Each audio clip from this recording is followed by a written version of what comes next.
Yeah. With all that we have given them, we Stanley should Crow. own perhaps at least one half of this Book asset. smart, The street revenues friendly. generated because of the. Coors Light philosopher. And it's not it, just take out the Obama race part. Why the fuck is the president of the United States boosting cartoons? Stanley walked tall with a paperback brain. Quotes Well, big I don't know what it was, but the thing is that if you ever go and you kind of read these people's biographies, fearing his shoes, library brave. Whew, the MAGA blacks, you get a bunch of MAGA blacks. That's what you get out of it, President. You get MAGA blacks who will put. They will. I'm a drunk old man with a head shaped like a shroom. And then the other thing we've forgotten is brevity. That's the main lesson I learned today. And I know I'm Stanley, bitch.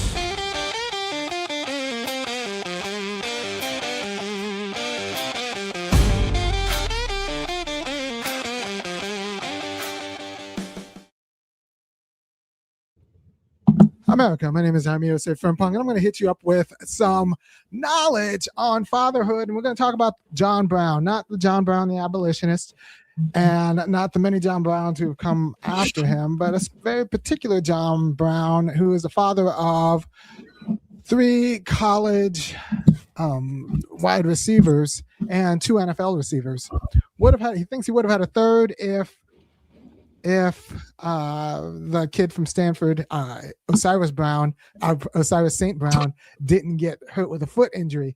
But John Brown, the father, is, I think, a kind of an interesting cat. So what I'm gonna do is I'm gonna play a few clips from him on how he raised his son and why he raised his sons a very peculiar way that he did.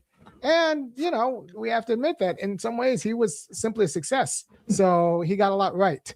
So let me play the clips and then I'll kind of talk about them and then we'll get it done. All right. First clip. Did the boys get to an age where it became a conversation? Because it seems like for much of their young lives, it was, let's say, a dictatorship, right? You were the parent. You knew more than they did based on wisdom, experience. And so you were going to guide them or tell them what it was that they could like. Now they're grown adult men. Mm-hmm. When did the transition come where now I'm having a conversation with my father? My father's no longer telling me what to do. That probably happened when they were just exiting college. That's when that started happening, because at some point you got to let them fly on their own, For me, it was college. I said, when it's time to pick a college, I stay out. I'm here if you need me, but I pull back because picking a college, in my opinion, I could be wrong, was like a rack of ties. You look at a rack of ties, you go, man, what tie do I want? And you're going to only pick one. And if for some reason you want this one. So it's like college. I mean, they had all the top schools. So he let them make their own decisions when they got to college. And I tell you this, and I'm serious about it. Your kids are not their own entities. Don't let the liberals, don't let your wife, don't let anybody fool you. Your kids are not their own entities. They are primarily family members, subordinate members of the family. You decide what they need and how their needs ought to be met. And they participate in meeting those needs, but their decisions are as family, are a corporate project. They are family members first. They become individuals after college. I like how he said, like, they get to pick college, but like really after college. I bet you even after their first contract, he was like, okay, then you could do what you need to do on your own. But for the most part, you do what I tell you to do. And not because of the age in which you can go fight in a war, not because of the age in which you can vote, but because I am your father and I know more than you do. And I have a design and I see farther than you do. And you are going to just do what I ask you to do. And my job is to be reasonable in my asks. And that's just your job. And parents who let their kids decide their own really are, I think, being irresponsible. a little bit lazy, a little bit asleep at the wheel. It could work out, but if you're black, there's not much else working for you in these United States. So, like, I don't know if you really need to gamble that way. I don't think it's appropriate.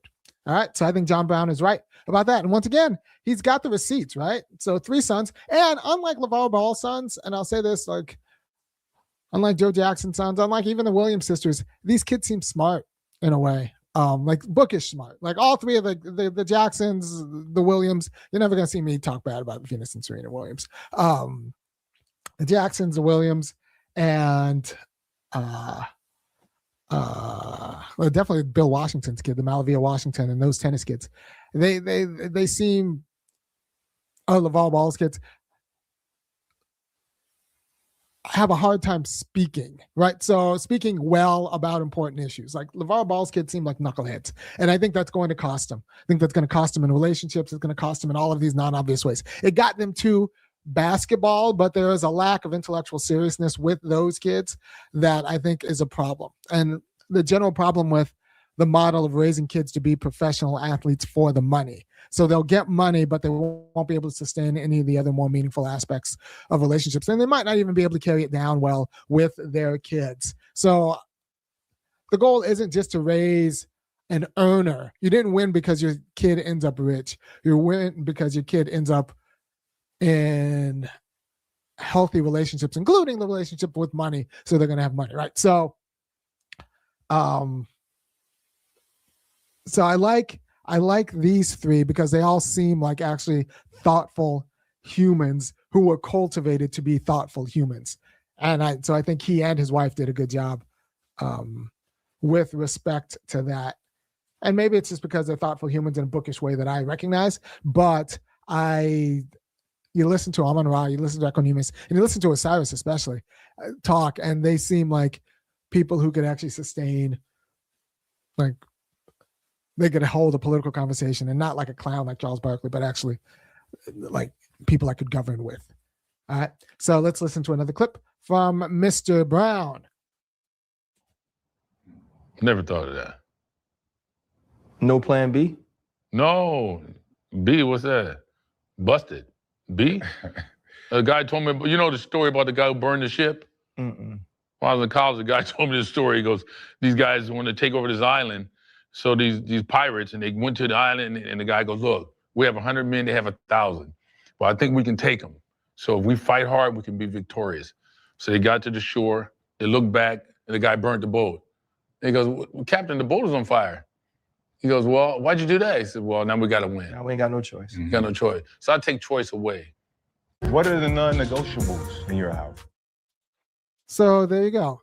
He did not know Cortez by name and probably never knew Cortez by name, but he knew the story, which is actually a similar story you get in Gattaca. And the first time I heard something like this was, I was watching Arsenio Hall as a young man. I was watching Arsenio Hall. This had to be early 90s. I was a boy, or late 80s. I can't remember when Arsenio Hall was on. And he was talking about plan Bs and how he didn't have a plan B.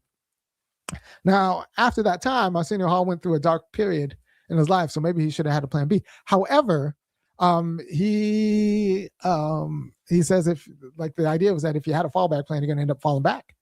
And so don't have a fallback plan. You get one life, you go forward. Welcome to Stanley versus the world, everyone. Happy Monday afternoon. Hopefully your day is going well. Well, there should always be a fallback plan. Apparently, none of these people have ever been in any sort of military or naval setting.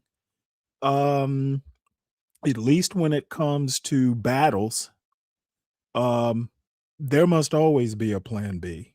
And plan B doesn't necessarily have to be a retreat, but there must always be a plan B. An escape hatch, an off ramp, et cetera, et cetera.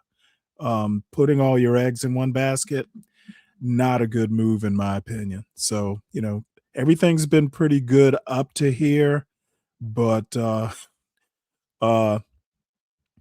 must always be a plan B. Maybe not a plan C, but there has to be a plan B. in life. So everybody, please make sure you hit the like button as you file in. And if you're catching this on the replay, same thing. Please make sure you hit the like button. Most of the links you're going to see today are in the show notes. So sit back and enjoy. All I do is win, win, win. Right. So there's something to be said with people who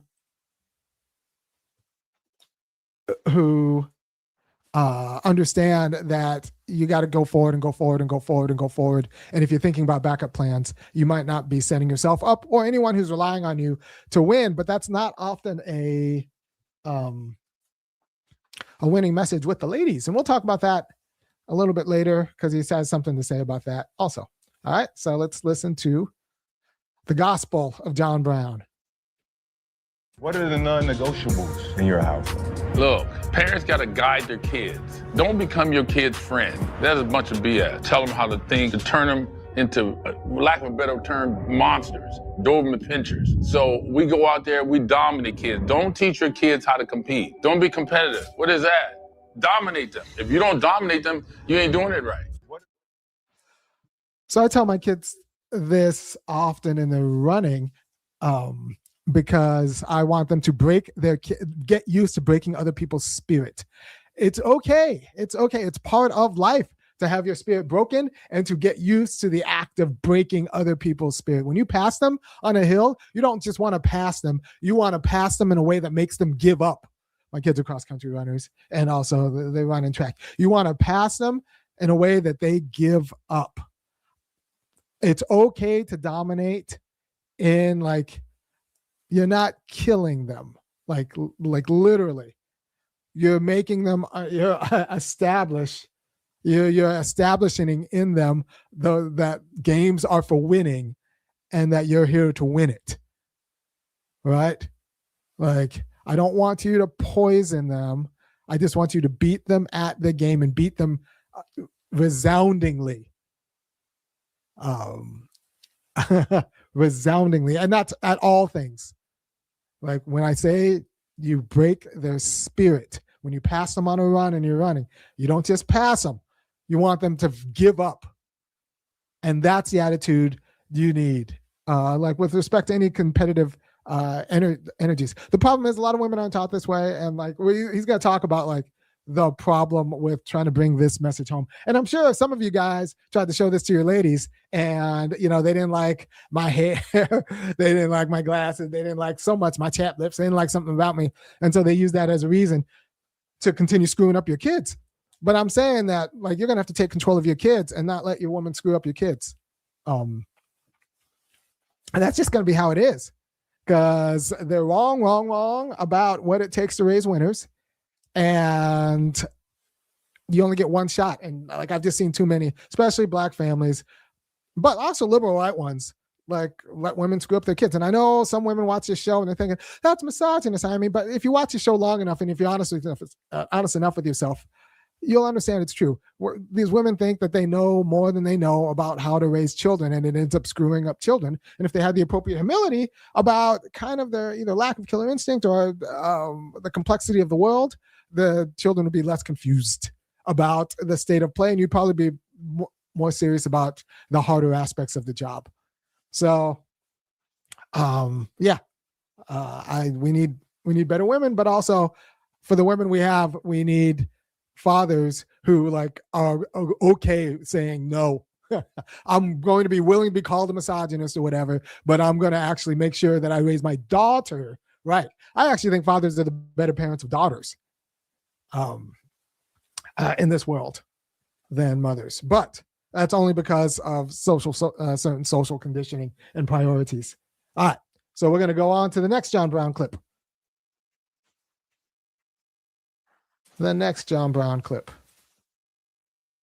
Girls are dream killers. Yeah, girls are dream killers. Everybody know that, right? Say anything bad towards her just to try to give them a good foundation to understand this mission we're on. You can't screw around. I'm in love. No, I can't play the game. I can't play that. I'm in love. She broke my heart. You can't have that. You can't get your heart broken. And girls are. So he's talking about women being dream killers. And that is serious business. I don't have to, that's serious business. Like, relationships are dream killers, and they could also be dream makers if you're with the right person. But you don't know who the right person is unless you know.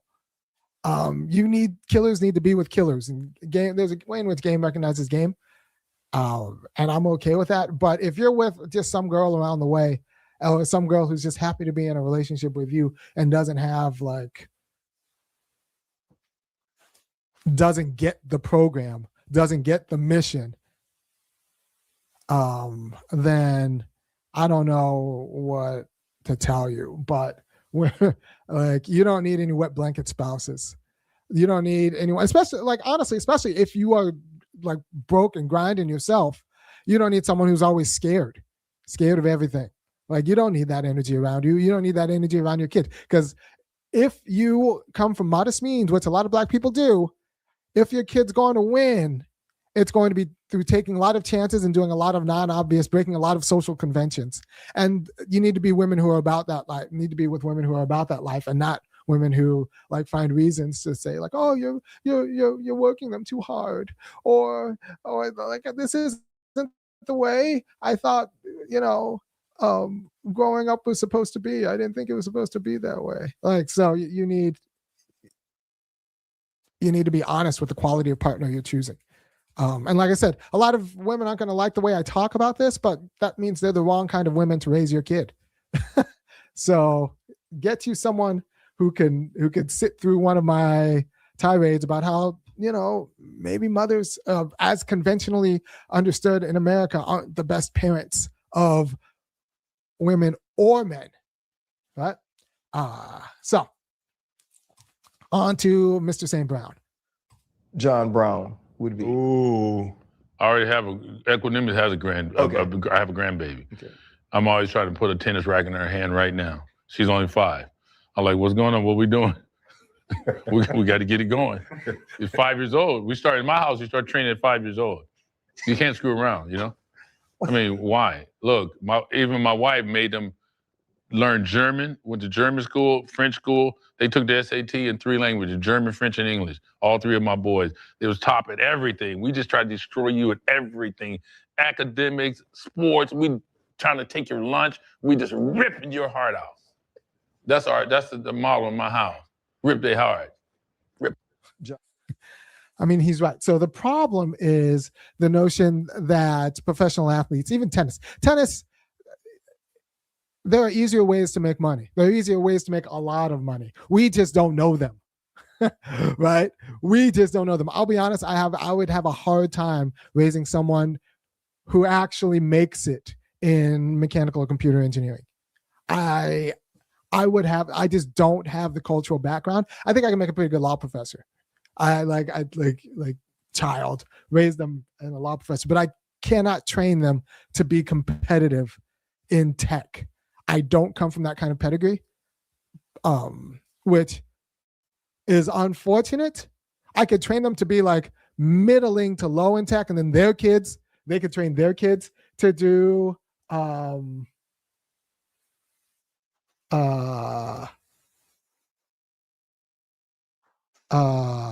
and then their kids do well in tech, but I myself wouldn't be able to do it because I know that training starts at 5 for everything, not just professional sports, but like you're going to be a good doctor. If you're going to be, everything starts at 5. And if you're asleep at the wheel, that's fine. Your kids just end up being food for like other people's kids, for the Brown kids.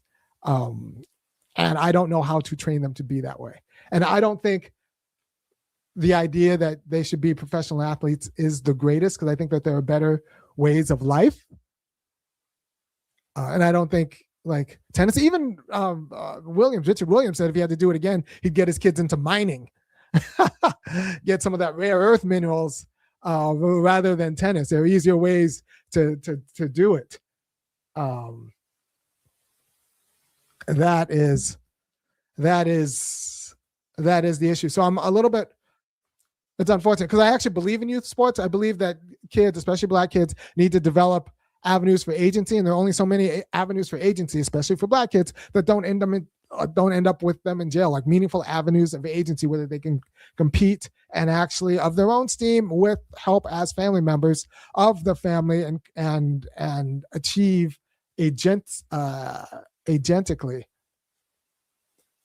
at a young age and get used to actually doing things in the world like sports can, right? And so I do think that there's a place for youth sports, and we run into dangers when we minimize the importance of sports. I just don't think the aim should be professional athletes. The aim should be agency, and then that agency can be transferred into other pursuits. Because, like I said, there's a lack of intellectual development with too many professional athletes. Not necessarily. For example, the three St. Brown boys seem bright, but the Laval Ball boys are gonna run into so much trouble. Like he got some aspects of the game right, but in the end, they're knuckleheads, and we don't think that has a price. But I think it's gonna end up having a price. All right. Screw up their kids or something.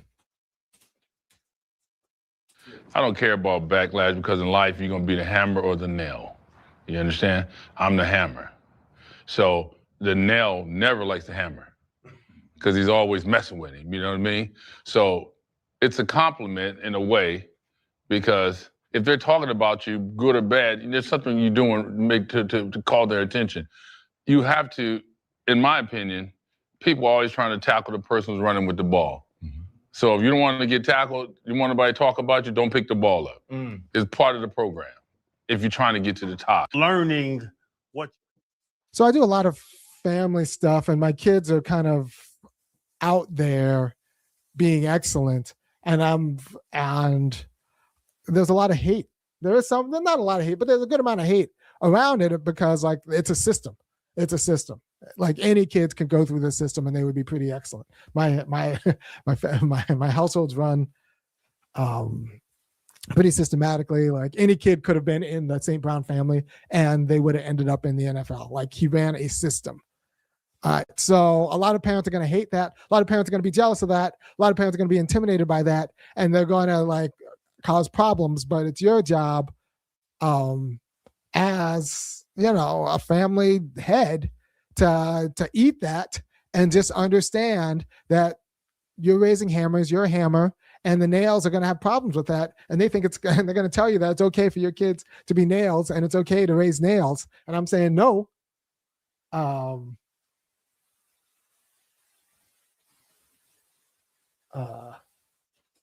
And I'm saying no.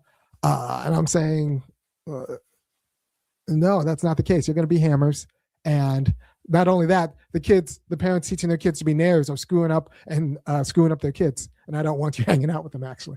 All right, so I'm going to read a comment because this looks interesting, although I haven't read it all the way. So I self-taught my way into senior engineer at Google. So you're rich. Whoever this is, who is this? Ralph Ellison, you need to be giving $5, $15, or $50 a month to the Funky Academic because you have it and I need it. And so do my kids. All right. So I'm reading Ralph Ellison. So I self-taught my way into senior engineer at Google. I have to spend so much time relearning to catch up to the others. Yeah. So you self-taught your way, but they just had a stronger foundation.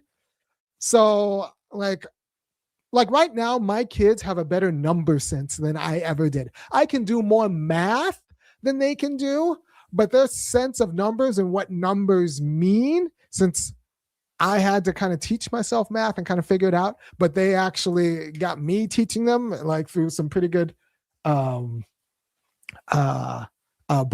They have a number sense that is superior to mine in such a way that their ceiling is so much higher. And they're going to learn more abstract concepts so much easier than I did. And it's because they have a stronger foundation, a more rigorous and systematic foundation. And that's the kind of foundation I want to give your kids, not just in sports, because, yeah, I'm giving my kids that foundation in sports, but mostly in life. Like, I don't want them to, like, even when it comes to a foundation of what to look for in a partner, I don't want them to go through 1 or 2 marriages. I don't even want them to have a few bad girlfriends. I want them to meet the right girl in college and hook that up in, like, 19 And that's for my son and my daughters. I want them to, meet a guy on the track team or whatever, and just like they don't have to go through a bunch of bad relationships and all the heartbreak. That was a product of my confusion. I want my kids to be less confused so that they don't have to fail the exam before they learn the lesson. I went through so many relationships that were just like unfortunate. And it wasn't their fault. A lot of it was me, but we go on. Learning what you're trying to do, even if she agrees, though, it got to be pushback, man. Because I'm trying to get to John Brown. I'm trying to go to John Brown school, but I can't take this shit home. Why not? My wife ain't dealing with that. Well, you got to stay the course, though. You understand? Keep the family intact, because if a person's like the gentleman I spoke to, he's having conflicts with his wife. You can't leave the wife, because if you leave the wife, now you only going to see your kids on the weekends or half the time. You got to think about the mission. It's to get to the top of the mountain. So let her say what she wants. Let her do what she wants. Everybody just stay the course. Yeah. It's very important to stay the course. You regret. So this is, once again, John Brown telling you the truth. So you might have picked the wrong woman. That might have happened. Or if you're a woman, you might have picked the wrong guy. But they're in the family relationship of the right guy. So you got to just suck it up and deal with it, because breaking up is not an option for the kids. You're just setting them up. You're setting them up not just to lose, but to play for a tie. If you do this half custody business, like you're setting them up to lose in ways that are just unresponsible. Stay the course, take the L, work it out with your partner, and like keep those kids moving forward. Like eat the mission. And that's why I got in a lot of trouble, because I say like, if you got to put up with a little bit of abuse, put up with a little bit of abuse. It doesn't matter. You do what you do for the kids. Once you have kids, everything else is a hobby. Everything else is a hobby. Especially if you're Black, because it's going to take everything for your kids not to be degenerates. Not just degenerates. It's going to take everything for your kids to actually be free people. It might not take everything for them to avoid degeneracy, but you don't want degeneracy working, but them being shell of the people. So if you want them to be free people, it's going to take everything you have. And so everything you have now becomes a hobby, and you have to devote that to your kids. So I'm just telling you what it is.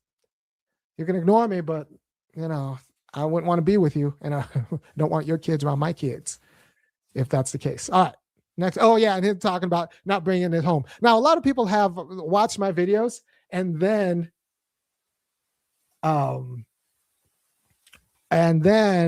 try to get their woman to watch the videos, but then for some reason the lady doesn't like me, and that means you picked the wrong lady. But now you might be stuck with the wrong lady, which means you might have to watch my videos in secret, have that secret knowledge. And then when she makes fun of what you say, because what you say is what I say, you just eat it, smile, and do it anyway. Right? I care about your kids winning. Your lady might not. Or might be confused about what all that entails. So like, you got to keep the marriage together, but you also have to raise winners. And she might not understand what that means. And you try to take John Brown School home, and she might not get it. Or you can get you like a kind of no BS woman. Like I got a weakness for kind of no BS Asian women. But like that comes with problems too. You can say like, well, you can get an no BS Black woman. Yeah, but those are quick to divorce. Like, there's a way in which Black women have been enculturated to be a mess of entitlements. And like, I can't, like, I know a lot of good Black men who can't drive their kids, especially their daughters, but even their sons, as hard as they need to, because they have to put up with the sensibilities of their Black wife. And I feel like that's unfortunate. And that is unfortunate. It's just what it is. The state of our culture. I don't blame the Black women for that, but it's a state of play. And if you don't understand that that's the state of play, then I don't know. It's where we are. So,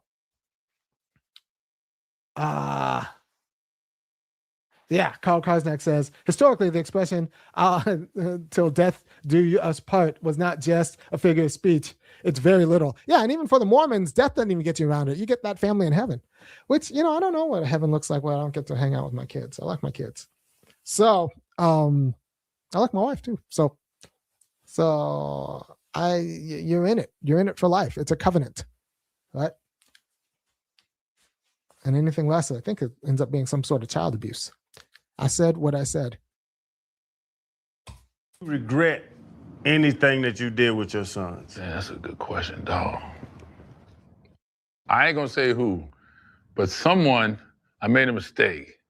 Someone told my son when I wasn't there in high school, his foot was hurt. The doctor, it's okay to let the doctor give him a shot of Toradol or Cortisone? I think, or something like that. I should have told my son, look, stop, line up. I used to make them line up like soldiers. Line up. Okay, listen to me. Don't ever go to a doctor or hospital without my consent and let a doctor do anything. That's how Osiris' foot got messed up. Because he shot that in and ate all the fat up underneath his foot, so his sesamoid bone was hitting the ground as he ran. Damn. I didn't tell him. I didn't warn him. Had I warned him, that would have never happened. That's one regret. I'm like, oh. Because my goal was to have 3 of these dogs in this league tearing it up. Yeah. Man, I just was regret. So this is about professional expertise. You have to watch out for all these mentors or all these professionals telling your kids what to do. The professional teachers, like, they don't want your kids to be killers. They don't know how to raise killers, especially if they haven't raised killers themselves. And they might just get a check based on short-term success for your kids. They're not trying to actually, they're not invested in your children like you're invested. Well, in this particular case, everybody knows you should get a second opinion. So this isn't, a matter of, people being out to get anybody. Get a second opinion.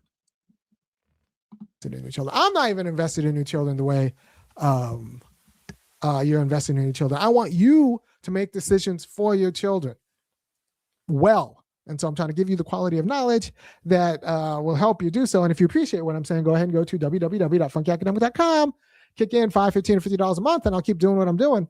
I took some time putting these clips together, people. My time is worth something. And if you're getting anything out of this, you need to go to funkyacademic.com and kick in. Because, like I said, I put time putting these clips together. The Gospel of John Brown. the Gospel of John Brown. But these professionals, whether the teachers or coaches, they do not have the same interests in your kid that you do. And, a lot of them are hacks, right? So there you go. That's what I say about that. Next clip. Why not football for you growing up in Compton? What made you go away? I just told you, I had no guidance. My mom and daddy were not there. I lived in a house with my mom and dad, and they did the best they can, but they were asleep. They were not conscious, I'll call it. So if you're not conscious and you just sleep at the wheel or you're lazy, you don't know. So that's why I didn't do it, because I had no help. Never thought of that. No plan B? No. B, what's that? Busted. B? A guy told me, the story about the guy who burned the ship? So that is Brown talking about his parents being asleep at the wheel. Most parents are, especially like Black people. We do not have the culture. I do this for the culture in a serious way, because we do not have the culture that's in order to win in the United States. We do not have the culture in order to win. We do not have, for a variety of reasons. Very few of them are our fault. Our kind of sensibilities have been overdetermined to not produce community success in the way it should, in the way that we deserve. So I do this for the culture. black parents, many of You them are make asleep at the wheel. one point, And one culture point, because especially over the weekend, I talked a lot about culture. I don't agree that there's one specific culture. What I do think is that American culture, something that Vivek Ramaswamy made a point of, I guess it's a year and a half, maybe 2 years ago now, where he said that American culture worships mediocrity. So this is not, well, let me put it to you this way. The mediocrity issue is an American culture problem, and the Black community has always been either a canary in the coal mine, if you want to put it that way, or basically oppressed historically to a point to where the social, cultural, whatever you want to call it, growth has been stunted through no fault of our own. And I would say maybe in the past, let's just say 60 years, I would even go down to maybe to the 80s, down to about 40 years. But let's just say 60 years. 60 years is not enough time to overcome basically 300 years of oppression.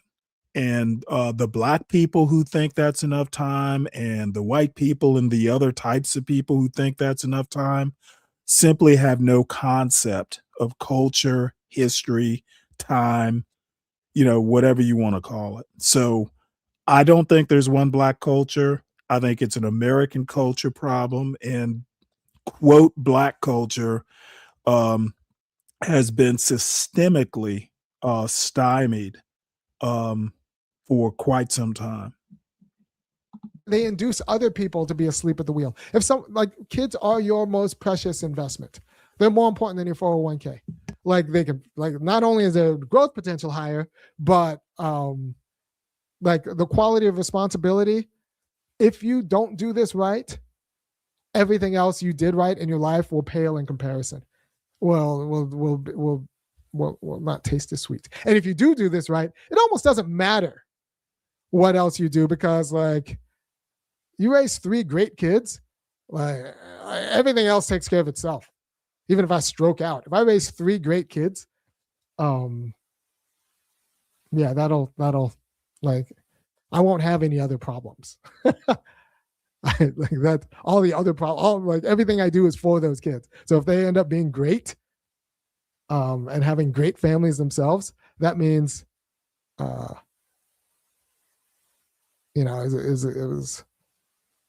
was worth it. My childhood, my whole life is their childhood. They get the benefit of all of the mistakes I made, and they get to live the adulthood that maybe I don't. Maybe I do, but they get to definitely live the ideal, the adulthood.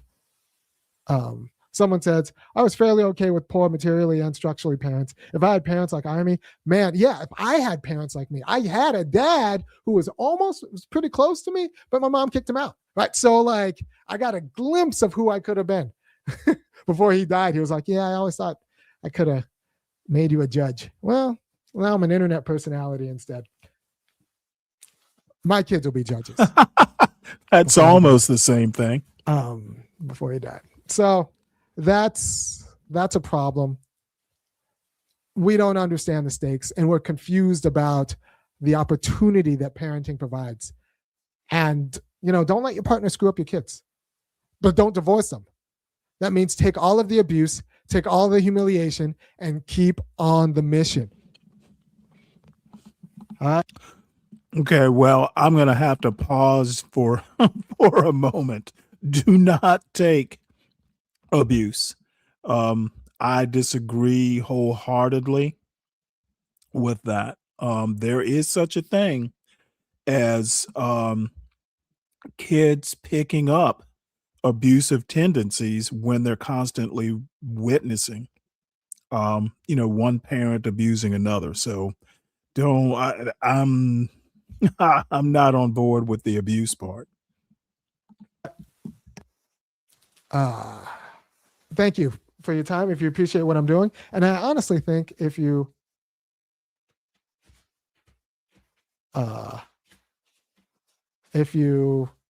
appreciate what I'm doing, you should go to www.funkyacademic.com. I'm trying to say. I'll go ahead and stop it there. And by the way, since he's doing his commercials, let me do mine. Though it is Monday, everyone please support the show by supporting the host. Donations are appreciated. You know, there are quite a number of newspaper subscriptions by now, and then other types of subscriptions as well. So any help is appreciated. I try and make this a little bit dense informationally. So it does take a couple dollars to do that. All right. Well, we are going to sally forth into some news here. So this is fresh off the Department of War letterhead. Department of War identifies Air Force casualties. The KC-130 crash. I think it was early last week. 6 people, Major John Klenner, I assume that's how you pronounce that, Captain Ariana Savino, Tech Sergeant Ashley Pruitt, Captain Seth R. Koval, Captain Curtis J. Angst, and Tech Sergeant Tyler Simmons. Killed on active duty. So their parents have been notified, I'm sure. And apparently it was some sort of midair collision with another tanker. I'm going to say this. I think, so it was last Thursday that this happened. So it wasn't early, it was late. This is unnecessary. And I think that, you know, being in the military, it's always dangerous, even in basic training. It is dangerous.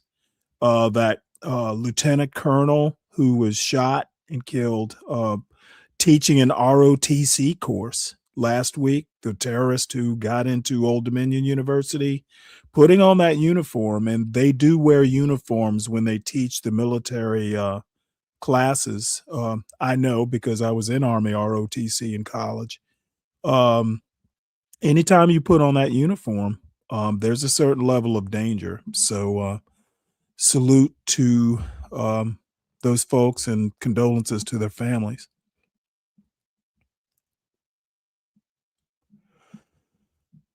Let's see. U.S. Embassy in Iraq's Baghdad hit in missiles attack, security sources say. The U.S. Embassy in Baghdad warned American citizens to leave Iraq immediately due to escalating attacks by Iran-aligned militias across the country, including the Iraqi Kurdistan region.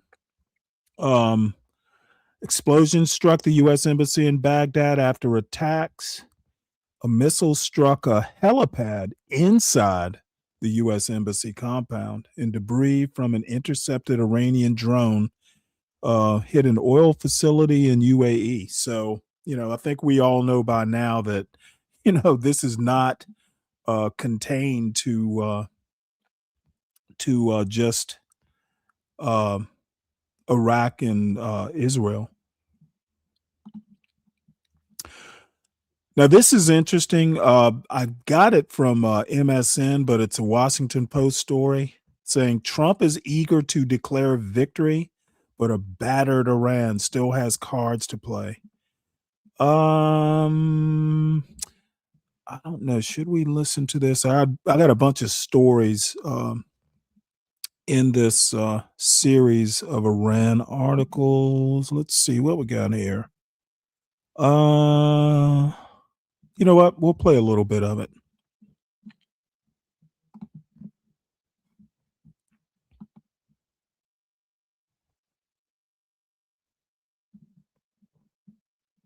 After 2 weeks of war against Iran, President Donald Trump may soon be ready to declare victory. But he confronts a challenge. Tehran also gets a vote.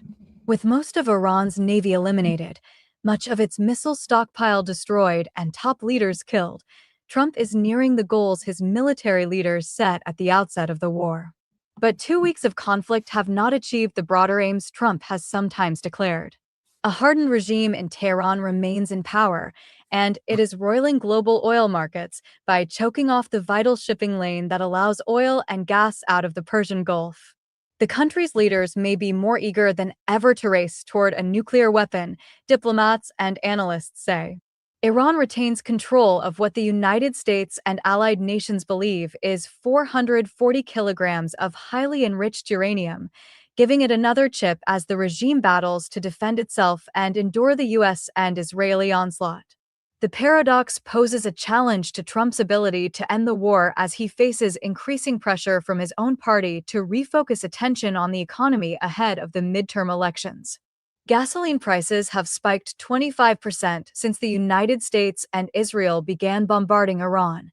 Farmers are facing rising fertilizer costs, and the death toll of U.S. troops is rising. Tehran has proved resilient in its ability to attack ships that try to brave the Strait of Hormuz, making it unclear whether a unilateral halt to the war by the U.S. side would be enough to ease energy prices. Iranian bombardment has also posed huge challenges to Persian Gulf nations that have traditionally been U.S. allies and host American military bases.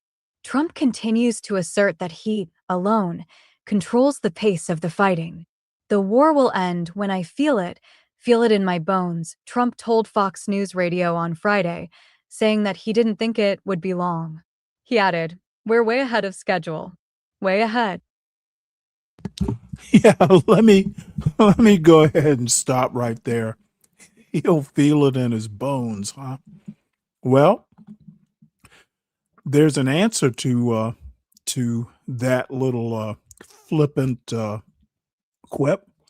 Trump says U.S. obliterated military targets on Iran's Karg Island, but didn't wipe out oil infrastructure. Well, gee, boy, howdy. That would have been a mistake. So President Donald Trump announced on Friday that United States Central Command totally obliterated every military target on Karg Island, but spared its oil infrastructure. Gee, I wonder why. So Karg Island serves as the export terminal for about 90% of Iran's oil, with storage capacity roughly 30 million barrels, including holding about 18 million gallons. So elements of the 31st Marine Expeditionary Unit. Interesting. Oh boy, oil spiked to $150 per barrel. Damn.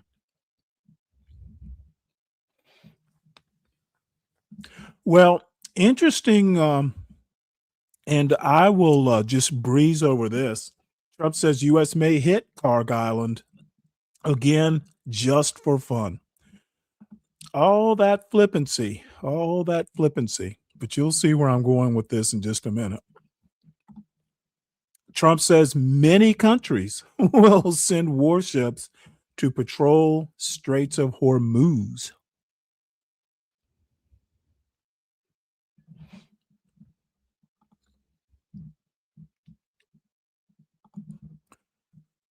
Let's see, not this one, but let's look at this one. Excuse me. White House tries to build coalition on Iran to address energy crisis.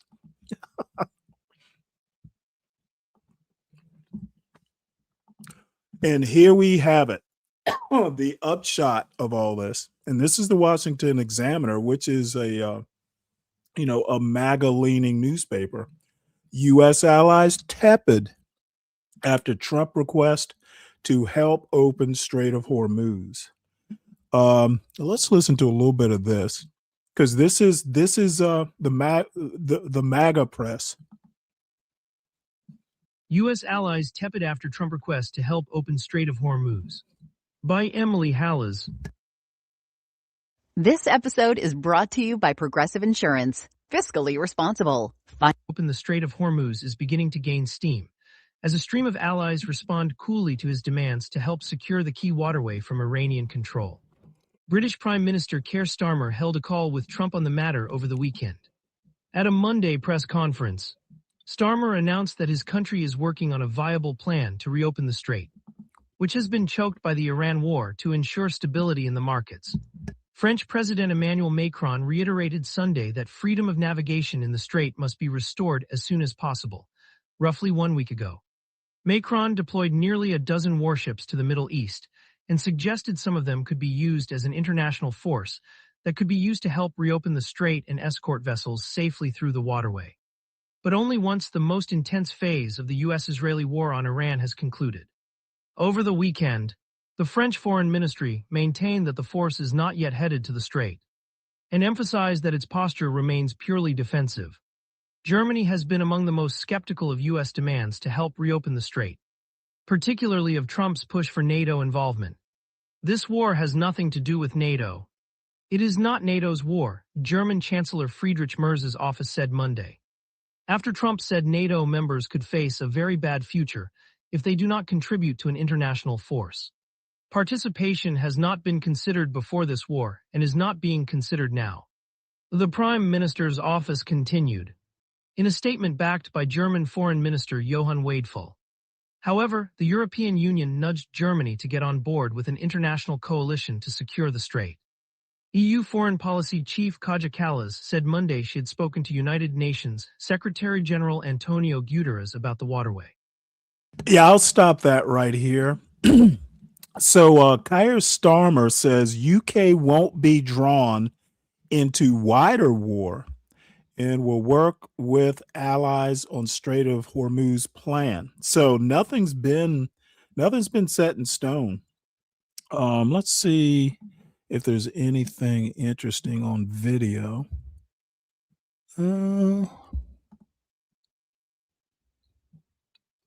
It was never anticipated, at least as far as we know, that they would then ask NATO to help, or at least some NATO countries to help out. But they're coming up against, as you pointed out, at very best, a sort of lukewarm response from a small number of countries. I thought Boris Pistorius, the defense minister of Germany, very outspoken in terms of, we didn't. So this is saying Germany and UK rule out NATO Gulf shipping help. So apparently this isn't, like I said, it's not set in stone.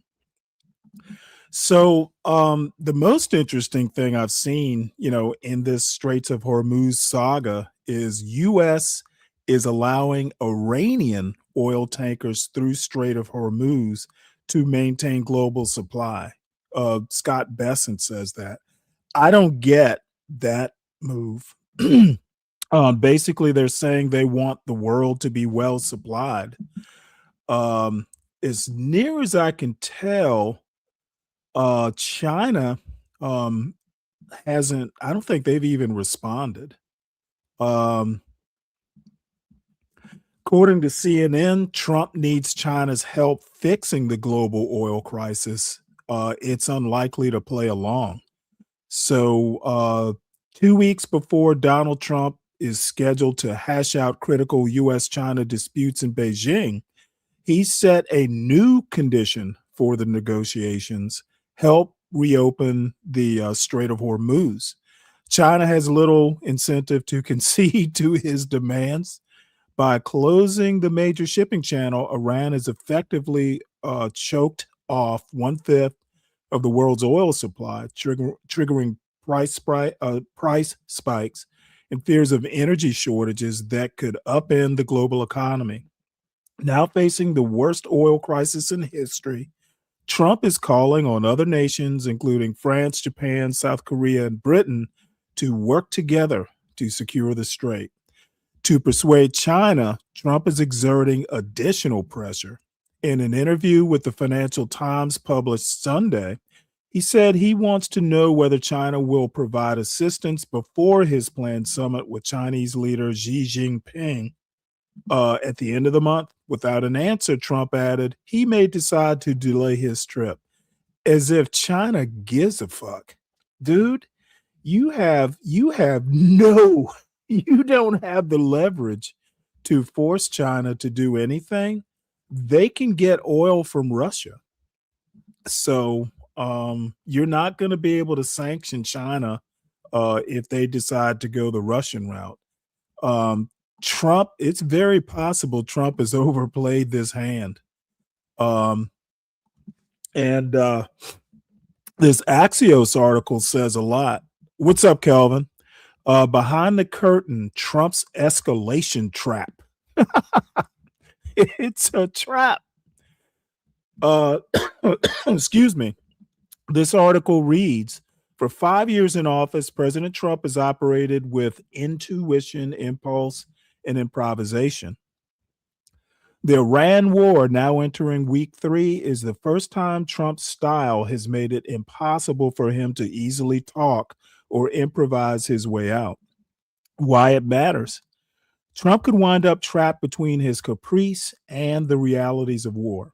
Expect a quick, clear victory, but unlike tariffs that can be swiftly imposed and rescinded, the war's outcome is beyond unilateral control and quick fixes, and Iran gets a say.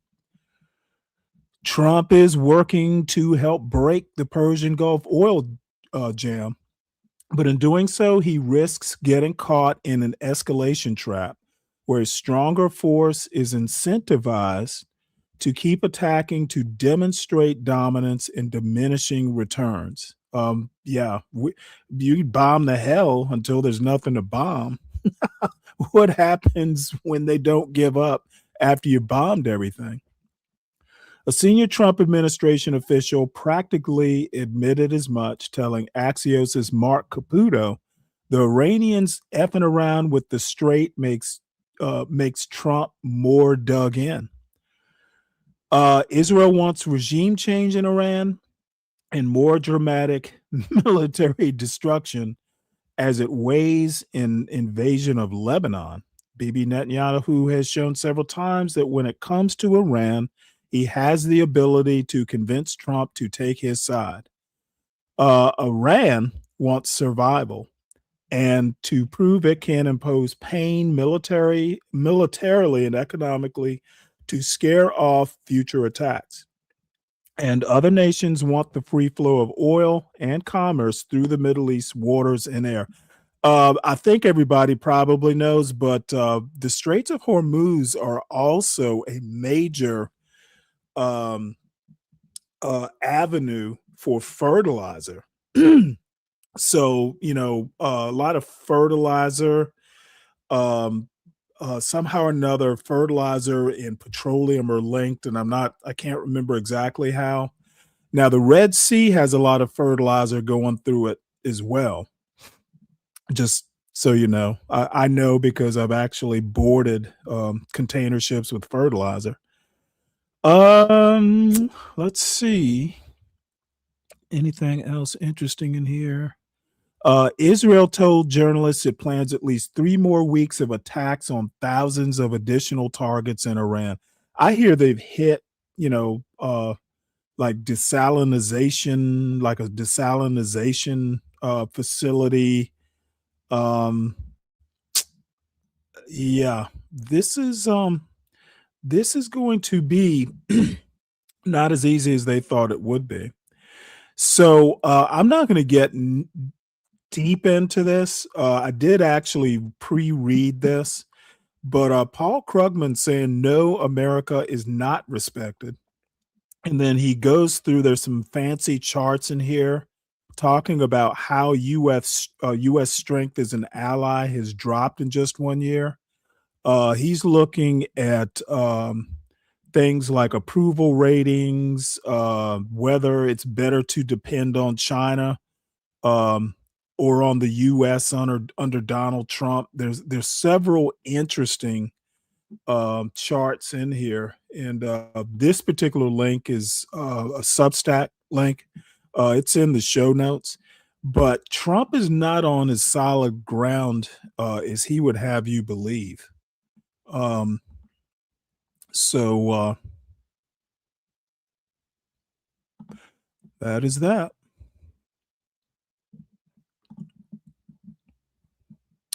I think I talked last week and mentioned just a bit earlier, U.S. sending the USS Tripoli and thousands of Marines to Middle East.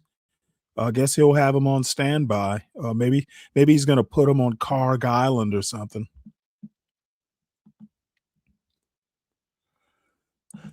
This is interesting. Last week, we talked briefly about minesweepers, and Fred, who's been in he's in the Army, more recently than I was in the Navy, was saying how minesweeping has changed. The old Guardian and Avenger class minesweepers are pretty much either decommissioned or in the process of being decommissioned. So they want to use these littoral ships with a minesweeping package. But it horrified me to know that they've got metal hulls. So they're helos. You can outfit a Navy helicopter with mine gear. Don't know. I can't remember if they can sweep for mines, but the mine detection stuff. They've got drone boats and stuff like that. But if you've ever actually had to sweep for mines, and I have, as it turns out, my first ship was a minesweeper in the Persian Gulf of all places. There were minefields right off the coast of Iraq. I'm sorry, of Iraq. All I have to say is it is an extremely slow process. It could take days to sweep a very limited area. And I guess helicopters and drone boats would make the process easier. But all I can say is it's a slow process. So, but I was shocked to learn that these ships have metal hulls. A lot of mines are magnetic. They detect ships in magnetic fields.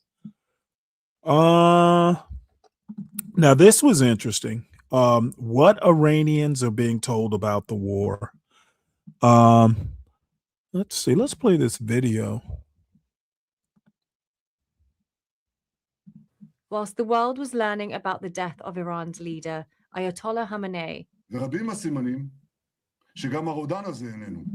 those watching TV in Iran encountered silence until a regime spokesperson called the reports of Khamenei's death enemy psychological warfare, and state media dismissed them as rumors. Let's see, can you all see? Then, the following morning, hours after US President Trump publicly confirmed the Supreme Leader's death, state media ran the news that Khamenei had been killed by Israel and the US.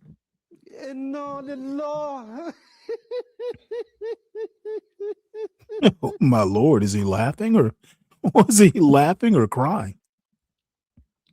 So let's see what else is in there. Let's see. Government officials would neither confirm nor deny until they confirmed.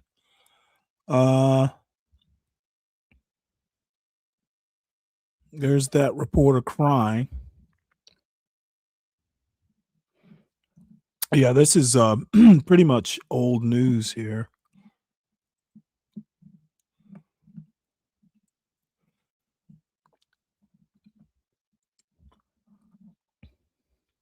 Iran's track record of feeding kernels of truth alongside false information has sown doubt among many critics of the regime inside and outside the country. Interesting.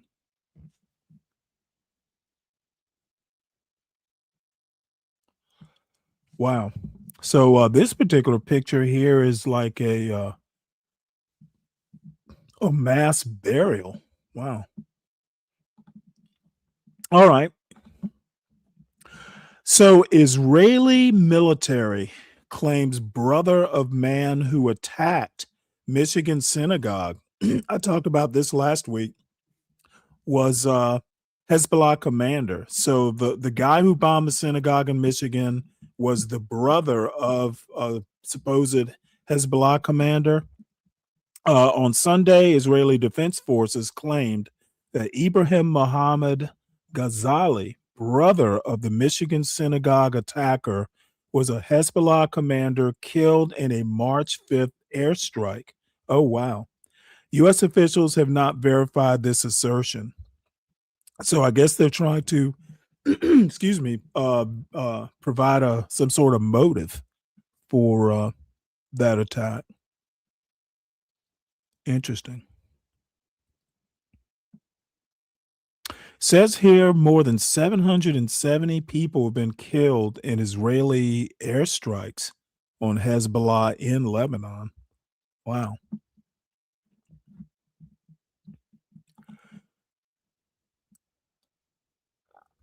All right. Well, we are going to transition from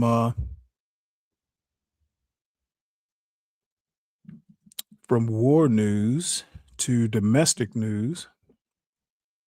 So, biggest change to voting in Republican election bill could become a burden for many U.S. voters.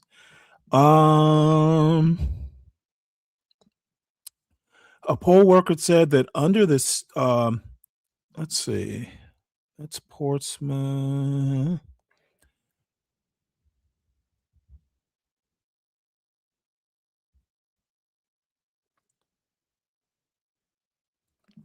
So, Columbus, Ohio, Joshua Bogdan was born and raised in the United States. The only time the New Hampshire resident has left the country was for a day and a half in seventh grade when he went to Canada to see Niagara Falls. Even so, that did not mean proving his U.S. citizenship in last fall's local elections was easy. The 31-year-old arrived at his voting place in Portsmouth and handed the poll worker his driver's license, just as he had done in other towns when arriving to vote. She said that would no longer do. So, oh my God, a driver's license? The poll worker said that under the state's new proof of citizenship law, which took effect for the first time during the town elections in 2025, Bogdan would need a passport or his birth certificate because he had moved and needed to re-register at his new address. A scramble ensued, turning the voting process that he always found fun and invigorating into a nerve-wracking game of beat the clock. I didn't know that anything had officially changed walking in there, and then being told that I had to provide a passport that I've never had or a birth certificate that is usually tucked away somewhere safe just to cast my vote, which I've done before. It was frustrating. A national push despite non-citizen voting being rare. Two things.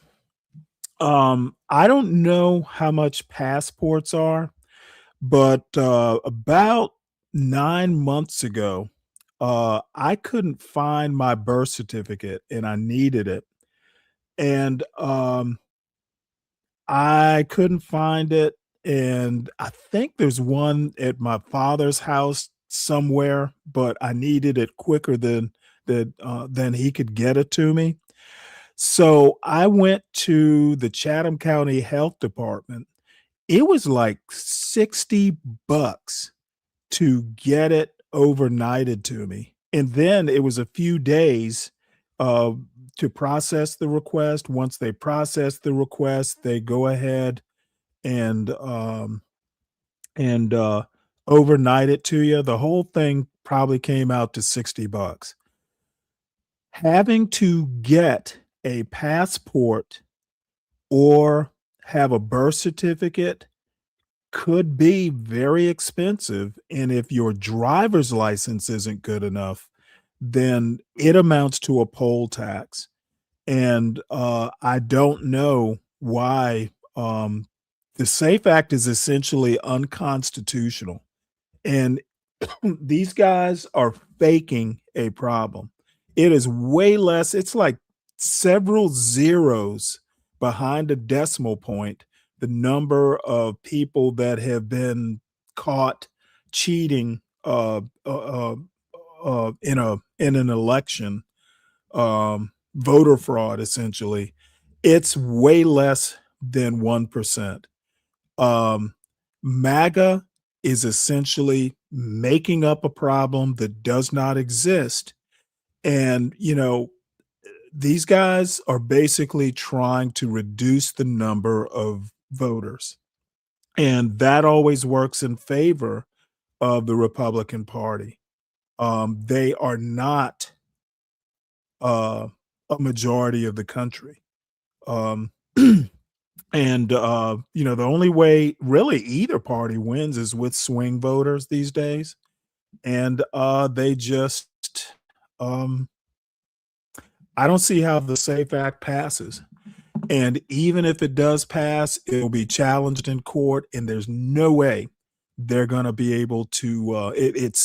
The 15th Amendment disallows poll taxes. And that's essentially what having to pay for a passport or a birth certificate. I don't know how much a passport is, but it's got to be. I think I heard $75. If anybody knows, let me know. You got to get a photo. There's all kinds of things you have to do. So that's just going to be one more thing they lose on. And then soaring gas prices, grocery prices through the roof, and they expect somebody to drop $60 just to vote. I don't think so. So MAGA ramps up pressure on Trump to dump Cornyn. Boy, howdy, these guys are really not good at political science. If they dump Cornyn, so what's his name? Oh damn it, Ken Paxton. If Ken Paxton winds up being the Republican candidate for Senate in Texas, that really puts that seat in play for somebody like what's his name? I can't.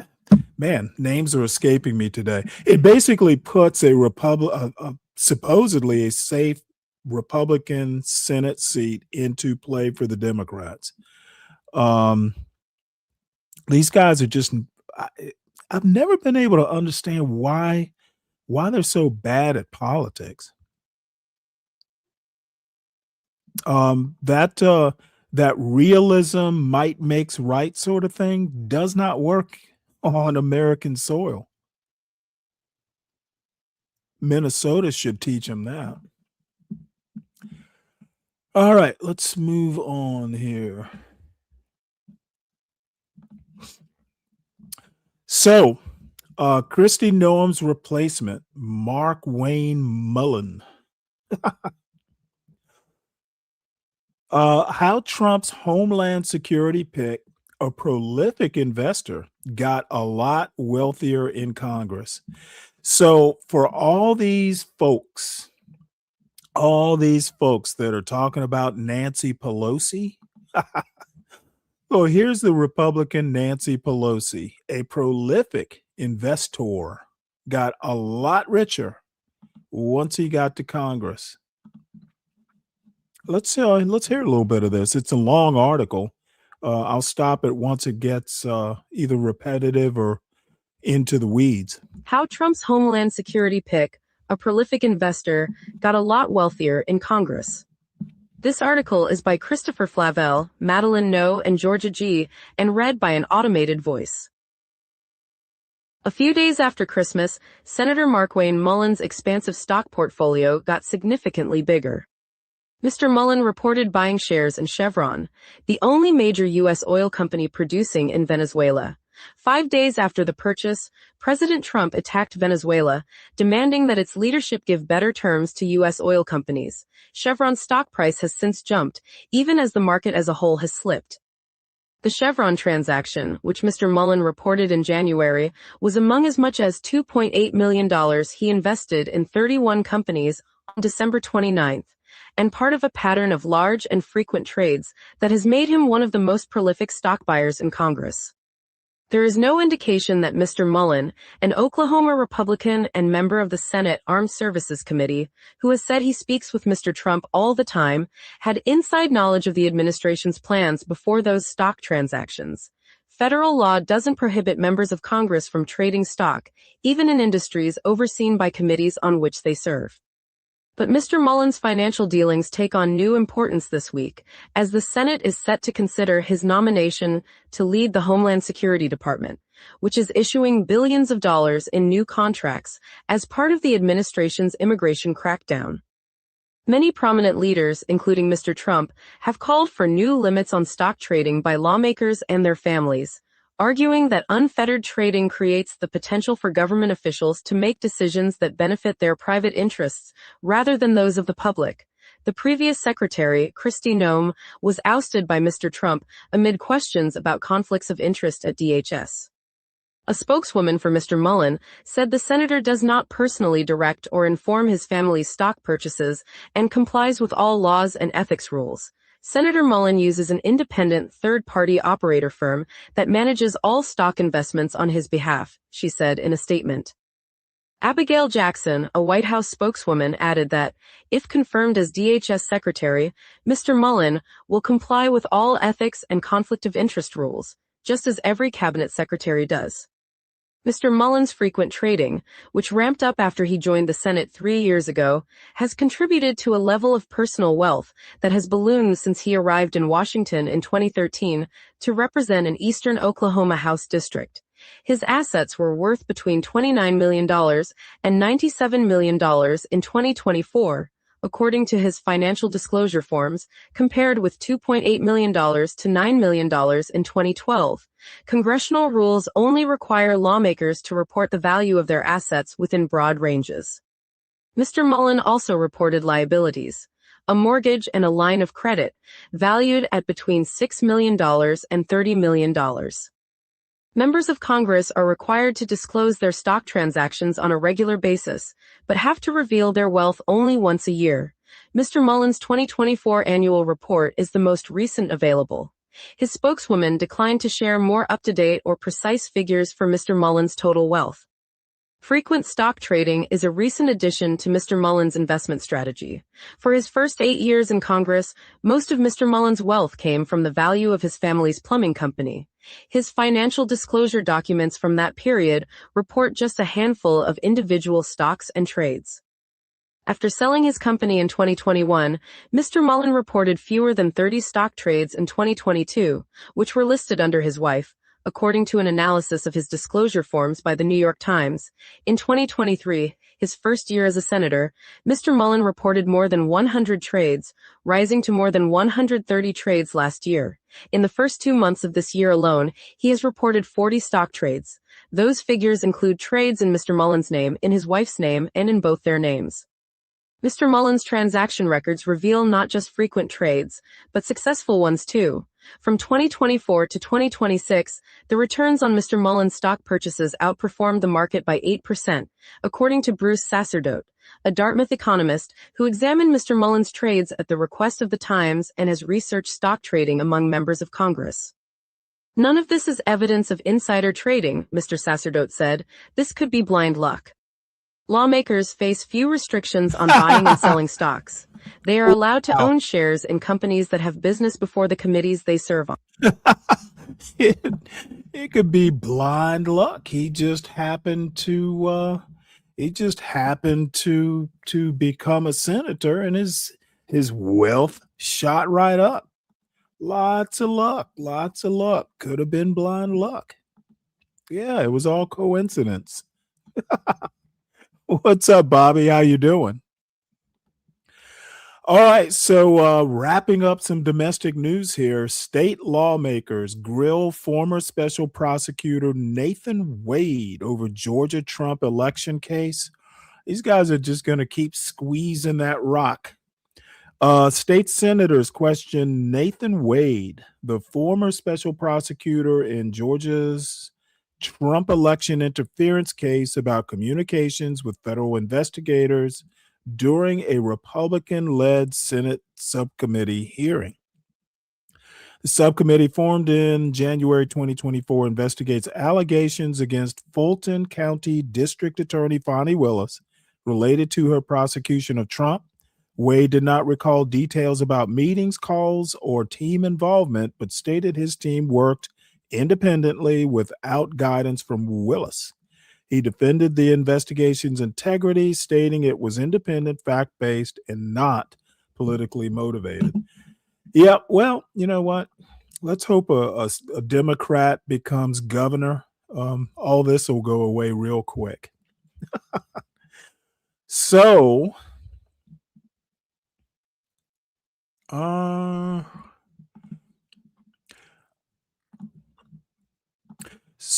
let's see here. Let's minimize that. So these are brownstones somewhere in Brooklyn. And Kimmy, Brooklyn Watson, had a request to show a topic request that I wanted to get to yesterday, but didn't. And I actually had a video about a Black young woman who's an architect in California, I think it is. And it was an LA Times video, and they've switched videos, so I can't seem to find it. But what I am going to do is we're pretty much going to concentrate on Brooklyn and brownstones as kind of a backdrop. We're going to talk a little bit about real estate, a little bit about brownstones, and then there are a couple historical history videos I want to show about basically Harlem Renaissance, but the Harlem Renaissance, Brooklyn was in there somewhere. So, and her main reason for wanting to cover this is that Brooklyn, well, her joke was basically Brooklyn is more than Brownsville. You hear, depending on whose show you tend to watch a lot, you hear a lot about Brownsville and, the hood. Well, she's like, that's just a little bit of Brooklyn. There is actually a little bit of wealth, a little bit, there are successful Black folk who live in Brooklyn. Some of them live in brownstones like this. And she wants equal representation, and I wholeheartedly agree with her on that. So we are going to start with some commentary on gentrification. So let's cue this up.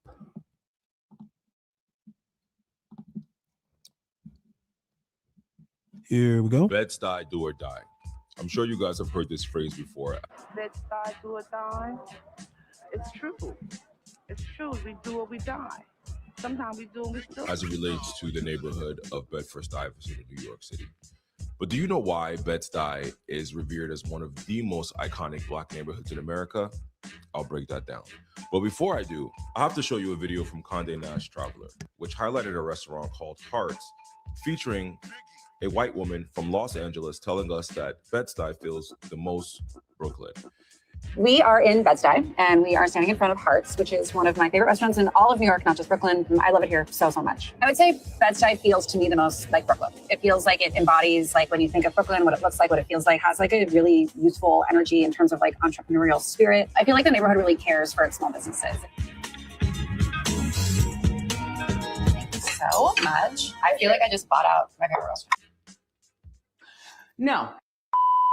It was intentional of Condé Nast to not feature a Black restaurant in a Black neighborhood that is facing hypergentrification and erasure of its Black communities.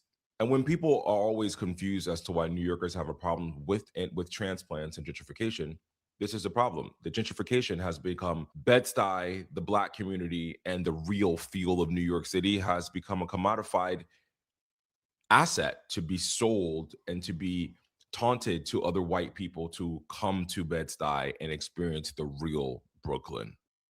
Bed-Stuy become one of the most iconic Black neighborhoods in the country. It started with the Great Migration. Black families were flooding into New York, but Harlem was packed, so they crossed into Brooklyn and to Bedford-Stuyvesant. My family is a product of that and from Brooklyn because of the Great Migration. My family been here for 125 years, so we have seen the changes. My mother's, when she came here, it was gas lights, carriages and horses. Her father. Yeah, well, the city made sure they stayed there. Through policies of redlining, restrictive covenants, banks refused loans. The government literally drew red lines around Black neighborhoods and said, no investment here. And it wasn't just banks. The city itself starved Bed-Stuy. Robert Moses deliberately routed highways and projects to wall off Black neighborhoods from resources. Schools were overcrowded and underfunded. Garbage pickup was less frequent. Subway infrastructure was neglected, which is why we have the overground train. The city provided fewer services per block than white neighborhoods a mile away. And that was by design, not accident. Then came the urban renewal, which James Baldwin called Negro removal. The city bulldozed Black communities and other boroughs, displaced thousands of families, and funneled them into Bed-Stuy, overcrowding a neighborhood already being denied resources. More people, less money, no plan. But the community built anyway. Churches, jazz clubs, civil organization. Jackie Robinson lived there. Lena Horne, Jay-Z, and Biggie grew up there. In 1967, RFK helped launch the first community development corporation in U.S. history, right on Fulton Street, because the government sure wasn't coming. Then the crack epidemic hit. And instead of sending resources, the city sent police. Mass incarceration hollowed out families. Buildings were abandoned.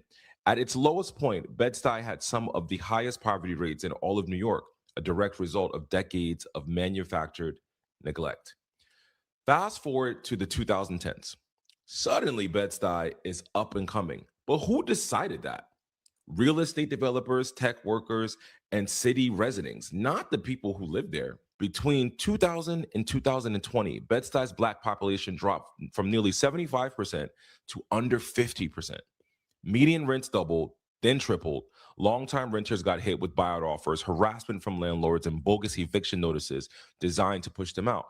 The city's 421, a tax break meant to incentivize affordable housing, were handed out to luxury developers who built condos nobody in the neighborhood could afford. Meanwhile, longstanding Black-owned businesses on Fulton and North Strand got priced out as commercial rents exploded. The same city that refused to fix the schools, refused to pick up the trash, refused to invest a single dollar for decades, the moment white residents started moving in, suddenly there's new bike lanes, renovated parks, farmers markets. The infrastructure, the investments that Black residents begged for finally arrived, just in time for someone else to enjoy it. Just in time for all of the brownstones that our families own now being sold for $2 million. They didn't just take the buildings, they took the aesthetic. Bed-Stuy's history, its murals, its music, its grit, all of it became a selling point in the real estate listings. Rich cultural history, vibrant neighborhood. That's code for we want the vibe Black people created without Black people. Bed-Stuy didn't gentrify because it got better. It got gentrified because the city finally decided it was worth investing in. And by then, it was too late for the people who survived everything to stay. This wasn't poverty that just happened. It was poverty that was built. Know your history. So sorry, Condé Nast, we do not need to get a real part of Brooklyn video from you listing a restaurant owned by a white man from a cookbook author from Los Angeles about the Blackest neighborhood in Brooklyn being erased. It was hit or miss. Like we would keep that design for probably 10 months. And then we were like, okay, well. All right. Well, I'm going to back this up because I was watching part of this. And then I'm also going to throw up an overlay because I don't sometimes these real estate companies get a little persnickety um showing stuff. I don't think this one will, but I'm going to do it just to be safe. So you'll just have to watch through this particular little overlay. It's fairly non-intrusive. And by the way, I made this overlay from scratch. I got tech skills. Hey, Homeworthy. I'm Tracy. I'm Jordan. And this is our Flatbush apartment. Come on in.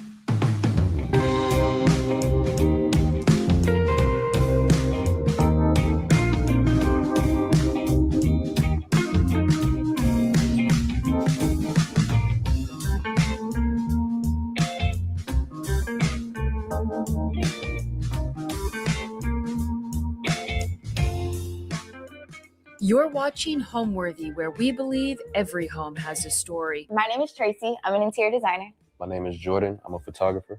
And we're in our home in Flatbush. Jordan, why don't you tell them how we found the apartment? We went on a very, very long apartment search. We moved up from Atlanta 3 years ago. We ended up not finding anything when we first moved up. Right. So we ended up staying on Long Island. And for 5 months. So I just want to add that. So the search was very hard just because we learned in the long run it's kind of a little bit aggressive to move in the summertime. We looked at hundreds of apartments. We ended up finding this gym in Flatbush. We ended up seeing it last minute. It was actually late at night when we came in. Lights weren't on or anything. We were just like with a flashlight, just looking around like crazy apartment tour. This may be it. So yeah. Once we did everything and we secured the apartment, we just came in and just started building up. So here we are. This building was originally like a 2-family building. What I think is really cool about this apartment is that Jordan and we live on the first floor. So we still have the traditional bones of the brownstone, which is super cool. So it's like a duplex style apartment. You walk in, you have your entry, you automatically go into the kitchen, dining room, and the living room, which is where we are now. And then downstairs is just the bedroom, literally just a full bedroom. The space is small, but like it works for Jordan and I. And just being the persnickety person, it's Jordan and me. It's object of the preposition. So annoying. So this is our living room. I would say the inspiration for the living room, it was definitely like Kelly B. Hun. Definitely wanted to have I definitely wanted to be serious, but also still have that playfulness that we love so much. So yeah, the couch is from Floyd. It's the farm sectional. It comes in a lot of different configurations, but I felt like this was the best one for our apartment. And this is a big investment for Jordan and I. Yeah, this compared to the old couch, just brought a lot of the colors out in the living room, especially with the rug. This is our rug from Atlanta. I want to say Susan gave it to us.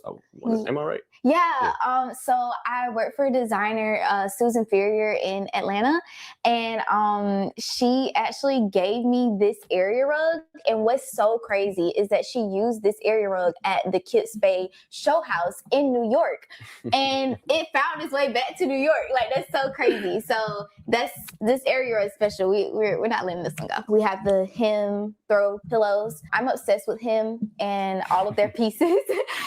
So we have the hem throw pillows. We got the boa pooth from him and the blanket that matches perfectly. I love the quality. I think they're super fun and playful.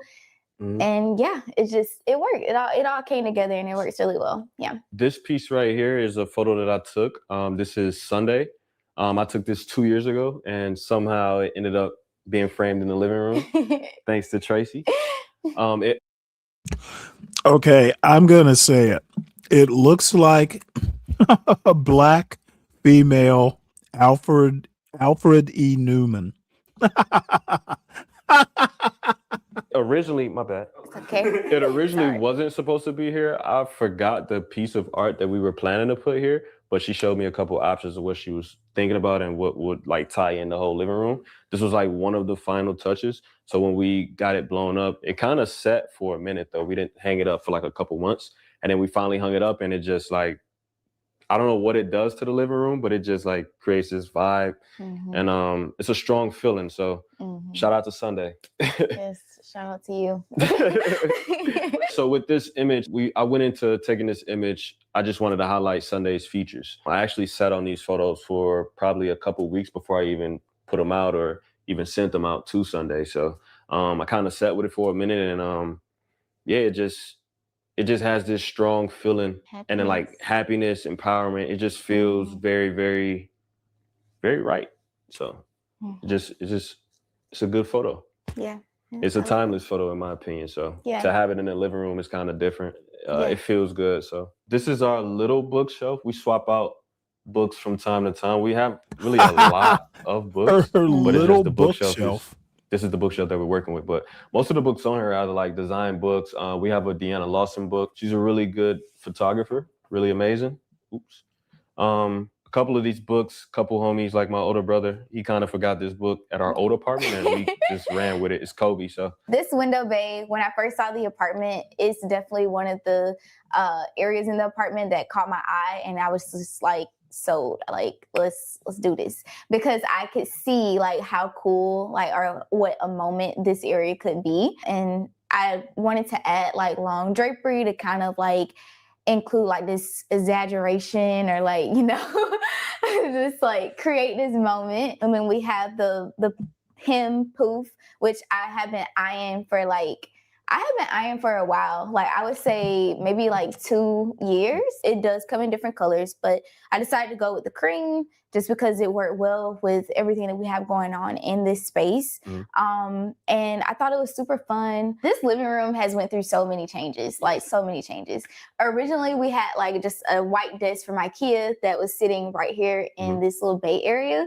And as you guys can probably see, this is a very small space. So I was just like, how can we maximize this space, but also get what we need out of the space?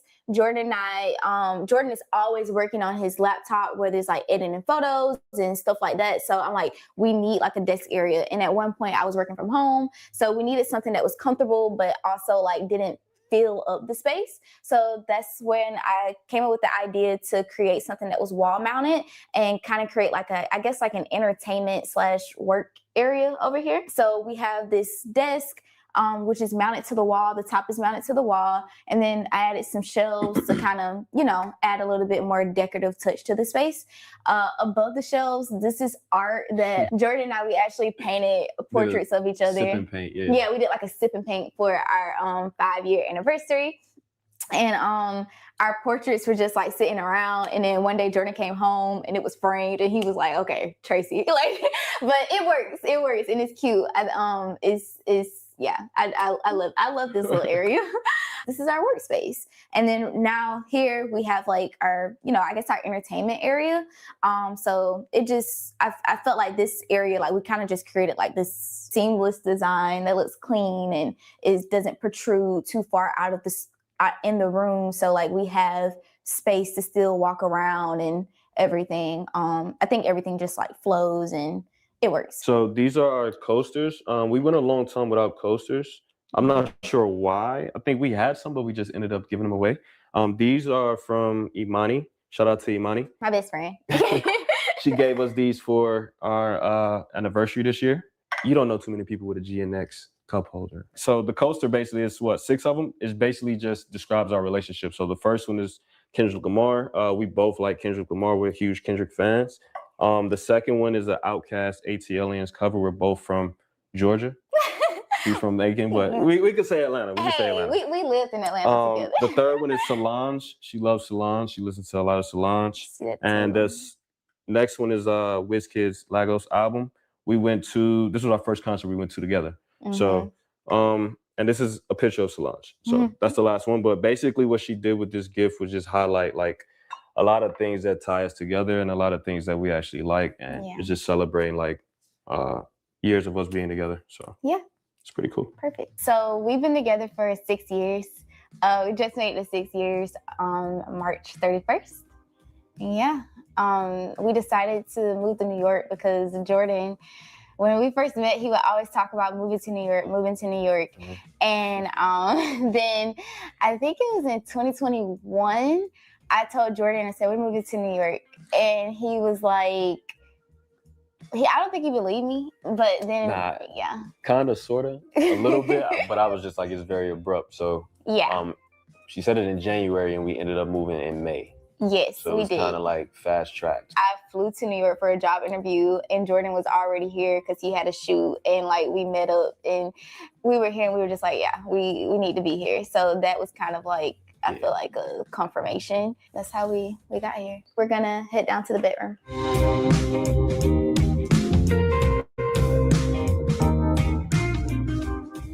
So this is our bedroom. This space was tough. Yeah, this was tough. This was tough. This it was really tough because it's such an awkward space. Like the walls are just not walling. It's just weird. But we made it work. So basically this space is limited on space. Like we don't have storage. We don't have a closet down here. So we kind of had to get really creative in our bedroom. So I decided to add drapery behind the bed, which behind this drapery, it's a whole nother world. It's a whole nother world. But behind the drapery is essentially storage for Jordan and I to store like things that we couldn't fit in the other areas of the room. And I felt like this was a nice, like stylish touch. I definitely think it creates like a certain mood and a vibe down here that I think is appropriate for the bedroom.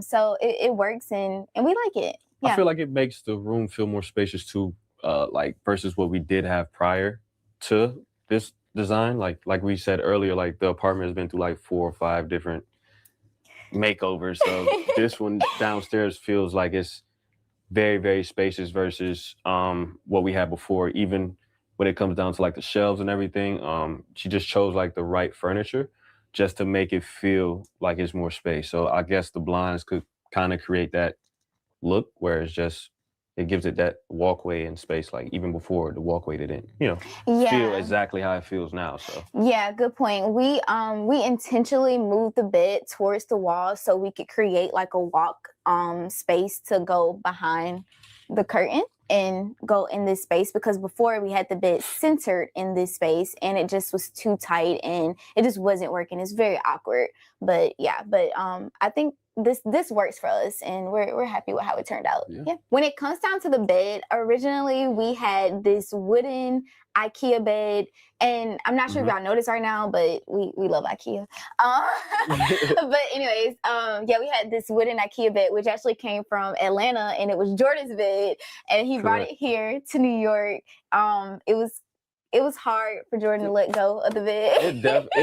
It wasn't really hard. It was just, it lasted so long. So it was like, it was a cool bed. Yeah. But when she proposed the new bed with the new different color, the different bed frame and everything, it just was like, all right, let's do it. So that color will work better with the blinds versus the color that we had before. We had like an all black frame, and the bed feel like it was a lot wider for some reason. I'm not sure why, because even when we scooted it to the wall, it still felt like it was like taking up a lot of space. Yeah, so I agree. When we got rid of it, it was like, okay, cool. We built this, we put the blinds up, and then like it just gave that feel like that is just so spacious and warm. So yeah. I agree with Jordan.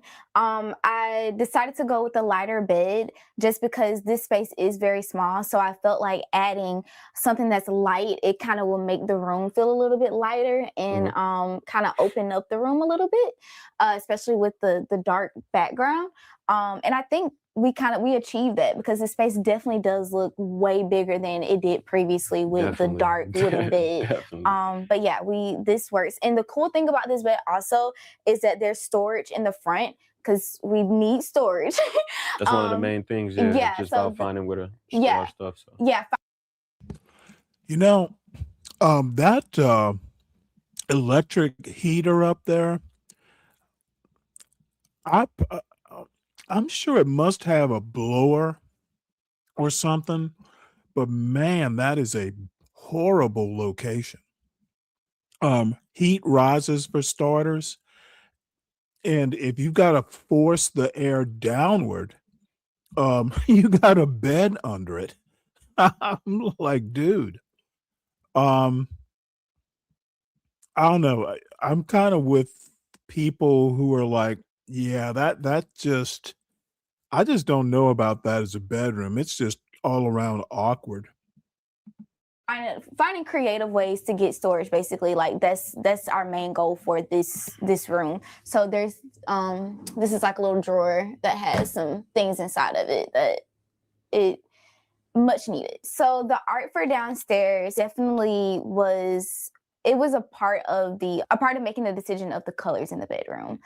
So I found this piece from Good Mood by Studio Imo. Yeah, the piece is called With a Friend, and I thought it was pretty nice, and I love the colors. I love the name because even though Jordan's not my friend, We're best friends. What you yeah, we mean? were best friends. Yeah, you know what I'm saying. Yeah, I I know just what you- I felt know what you like mean. I thought this was cute. Like it was just like it was an intimate moment, and it's our bedroom, so it's an intimate space. And I love the colors in it. It kind of reminded me of Pierre Yanovich.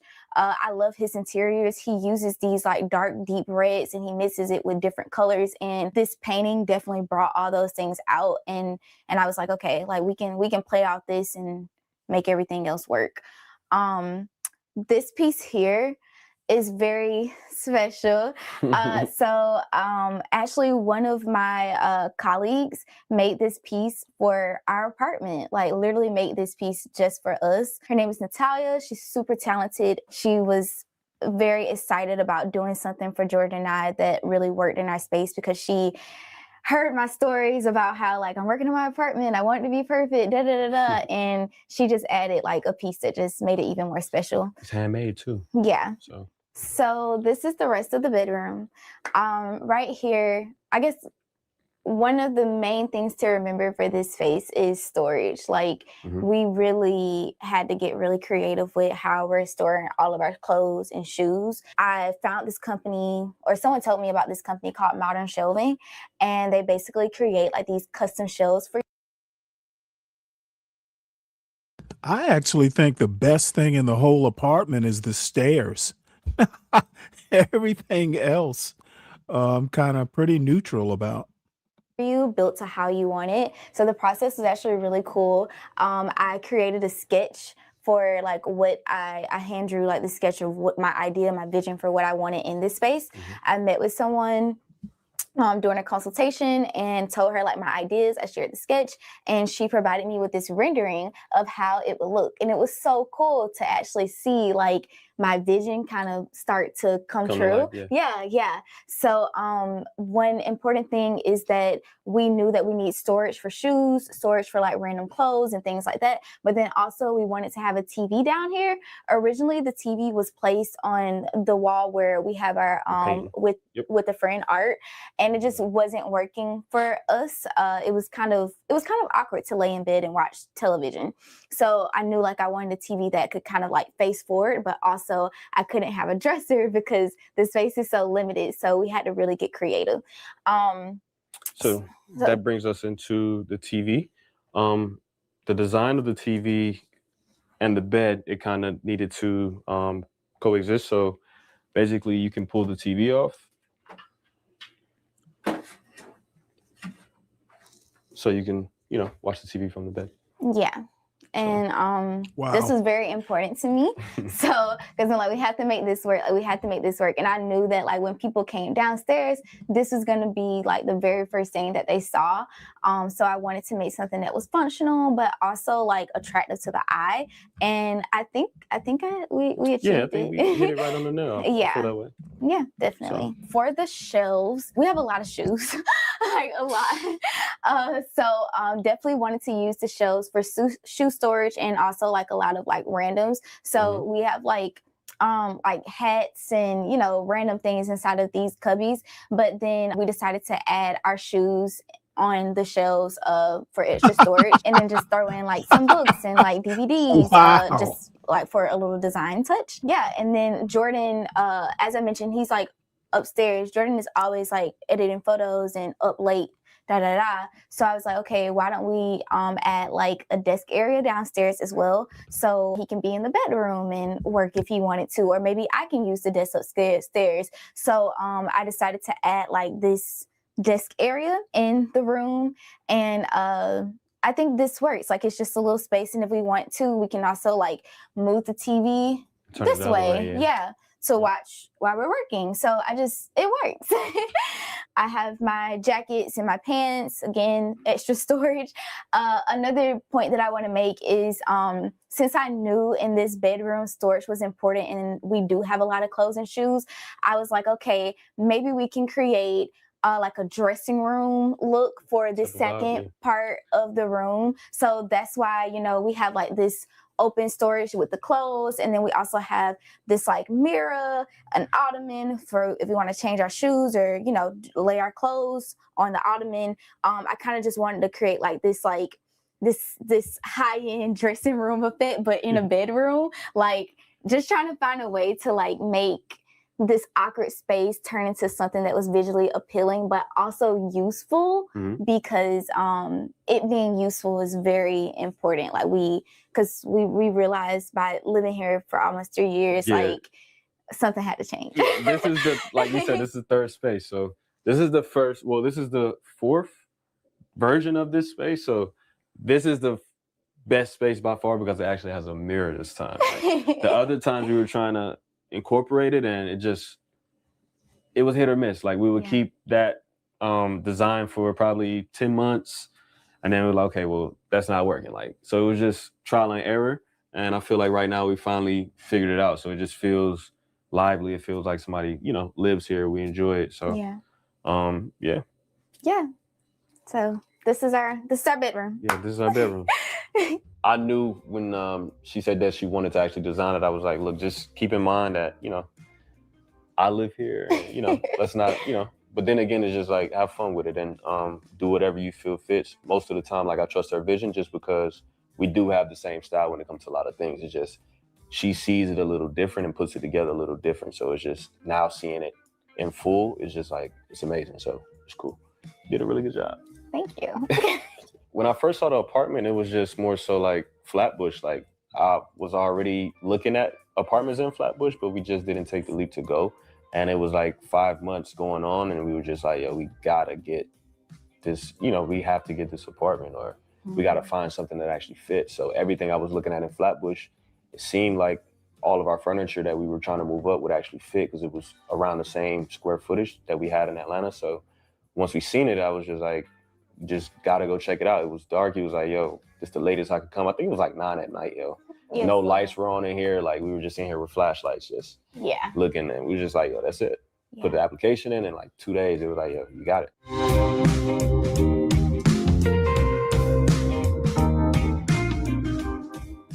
Alrighty, so this is our entryway.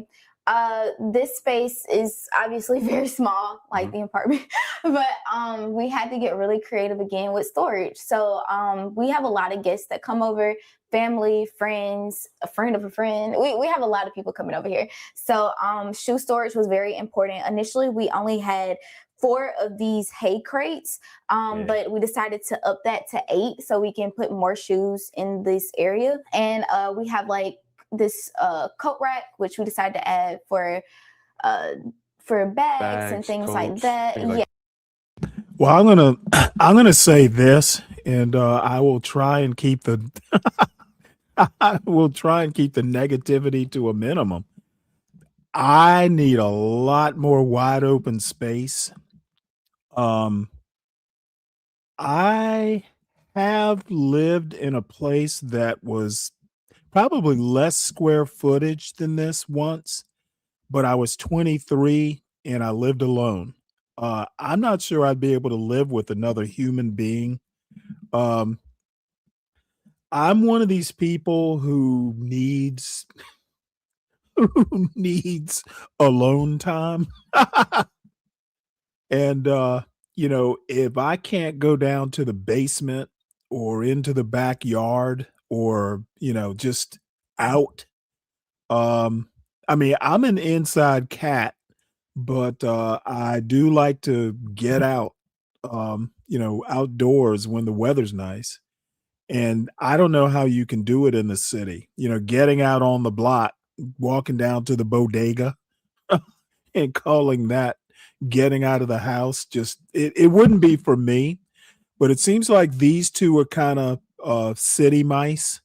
So more power to them. It's good to see that they're successful in the way they want to be successful.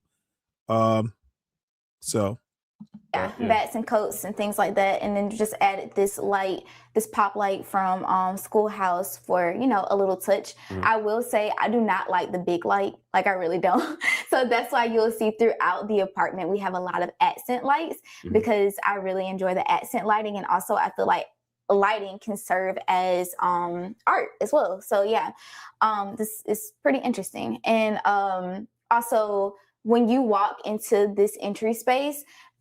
It kind of gives you a sneak peek of what you're about to walk into in regards to the rest of the apartment.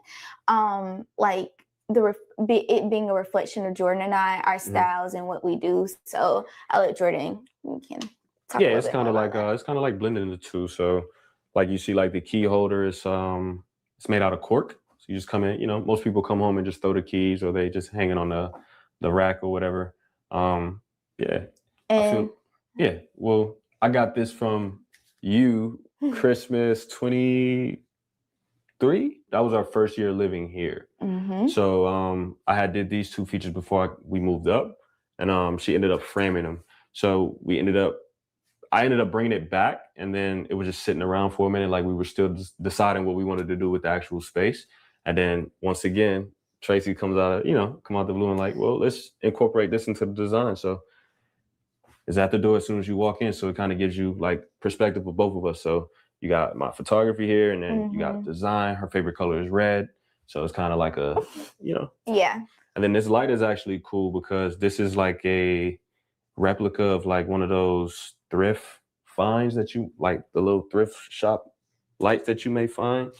From the top, it looks like it's red, but on camera, it's probably regular color. Well, the whole having a bedroom kind of went out of the window after we seen like 100 apartments, and a lot of them were studio, one bedroom.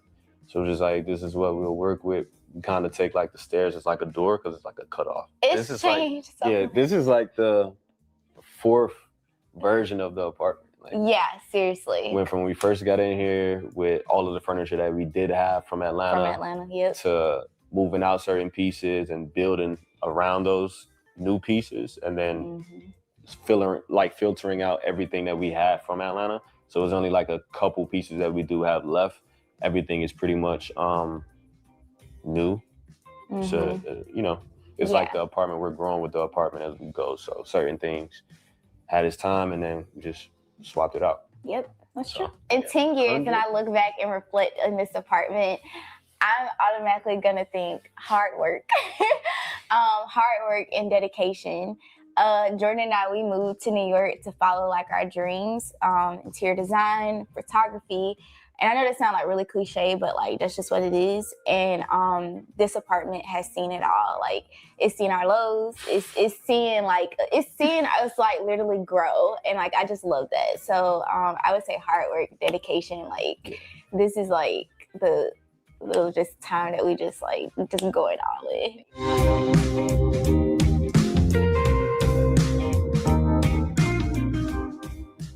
Right now we're in the dining area slash entryway.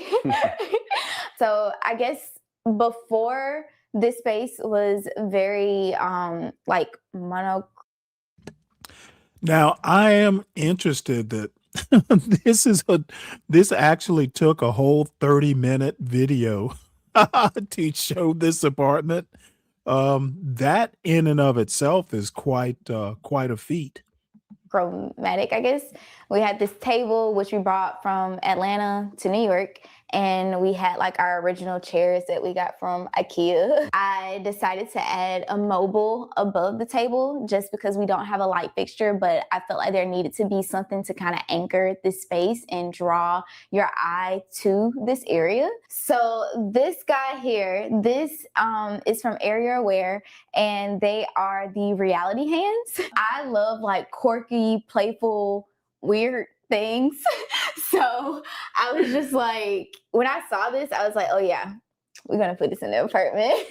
And the lemons just add a little, you know, color to the all white. And I like the fact that it was white because it just, even though it's something that is really kind of quirky and playful, it does look a little subtle on this white table. So yeah, A little this art subtle? piece, basically when I What? first saw it, I was like, I feel like this is what's gonna bring like all What's the colors subtle together in about this that? apartment, because it is very colorful.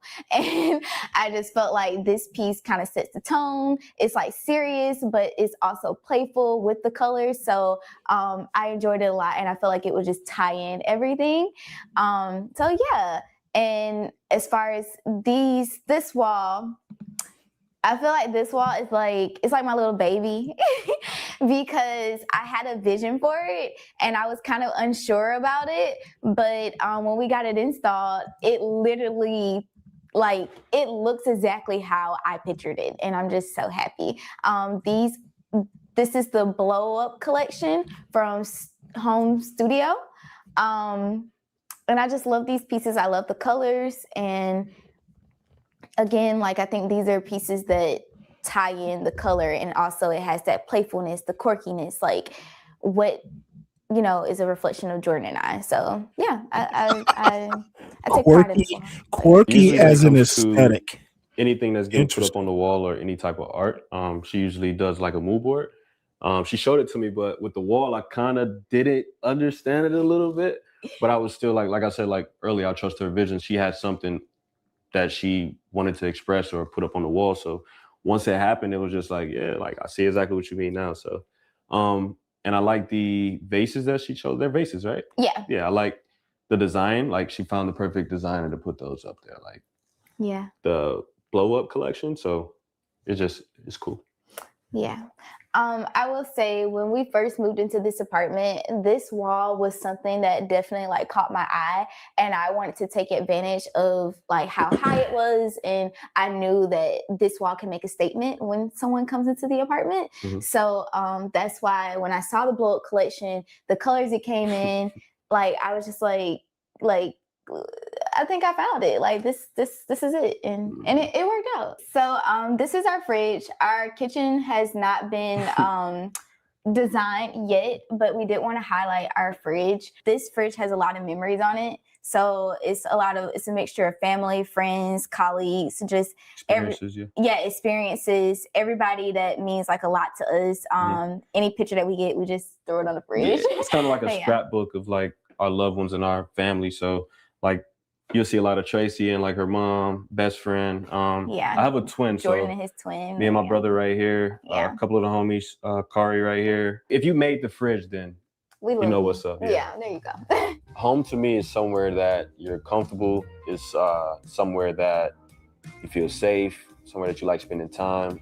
We spend a lot of time at home, but a lot of people don't really think about what's being designed in the home or what pieces are in the home and how just designing and elevating the home can make you feel. So I wouldn't mind being locked in my home for 2 weeks just because, like, you know, it just says a lot about who we are and what we chose to put in here. So everything is like tailored to fit us. So I feel like that's what home means. So just taking time to like express yourself, whether it be through furniture or hanging up photos or just doing anything that you can place in the home where whenever someone comes in the house, they actually can feel that it's you. Like, so. Yeah. I agree with what Jordan just said. Like literally everything. Home is a reflection of you. Like that's what it means. It means expressing yourself, being true to who you are, just being you and being comfortable being you. So yeah. So thank you, Homeworthy, for touring our apartment, but it's Saturday, so gotta go. Exactly. Bye. Thanks for watching. Be sure to go to. All right. Well, that was that was cute.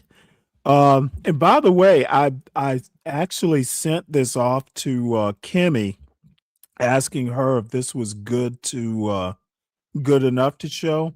I actually thought they owned it. Didn't realize that they were renting, I guess. Of course, in New York, you buy apartments, so maybe they do own it. So I just wanted to do this quick little thing. Black owned Brooklyn. Apparently there are like owners associations. The Brownstoners of Bedford Stuyvesant, different neighborhood, I guess. And again, this link is in the show notes, but it's got little interior shots. Owning a home is not just a piece of property; it gives your family stability, its legacy. I agree with that. So here's some interior shots of a bigger, obviously a bigger brownstone. So I wanted to read a little bit.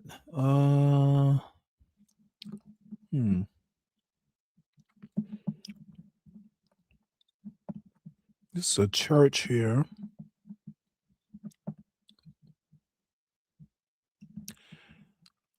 There was a little history here that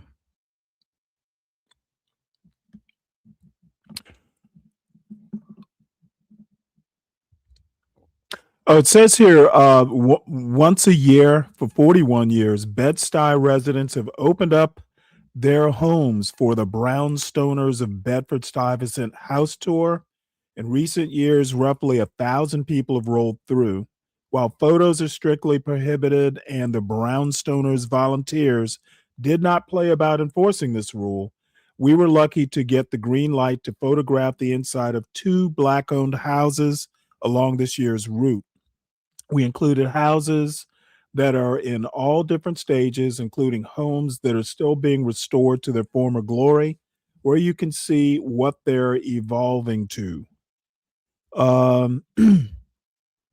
Says proceeds from the house tour support scholarships for high school graduates from Boys and Girls High School and Brooklyn Academy who attend HBCUs. In addition to historic homes, the 10 stops on this year's Brownstoners of Bedford Stuyvesant house tour included the Italianate-style Aquaba Mansion bed and breakfast, Classical Revival Macon Library, and Siloam Presbyterian Church.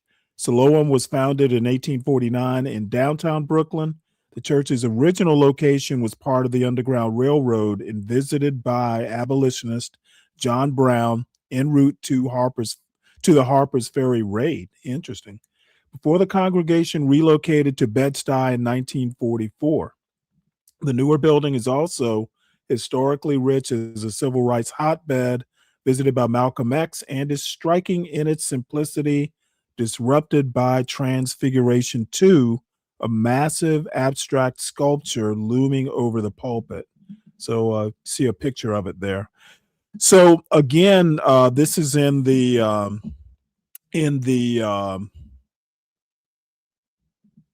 show notes. The link is, if anybody's interested, and I guess I ought to give that a thumbs up. And this is going to be a very short. This is a short clip from New York Magazine about a lady who renovated a Brooklyn brownstone.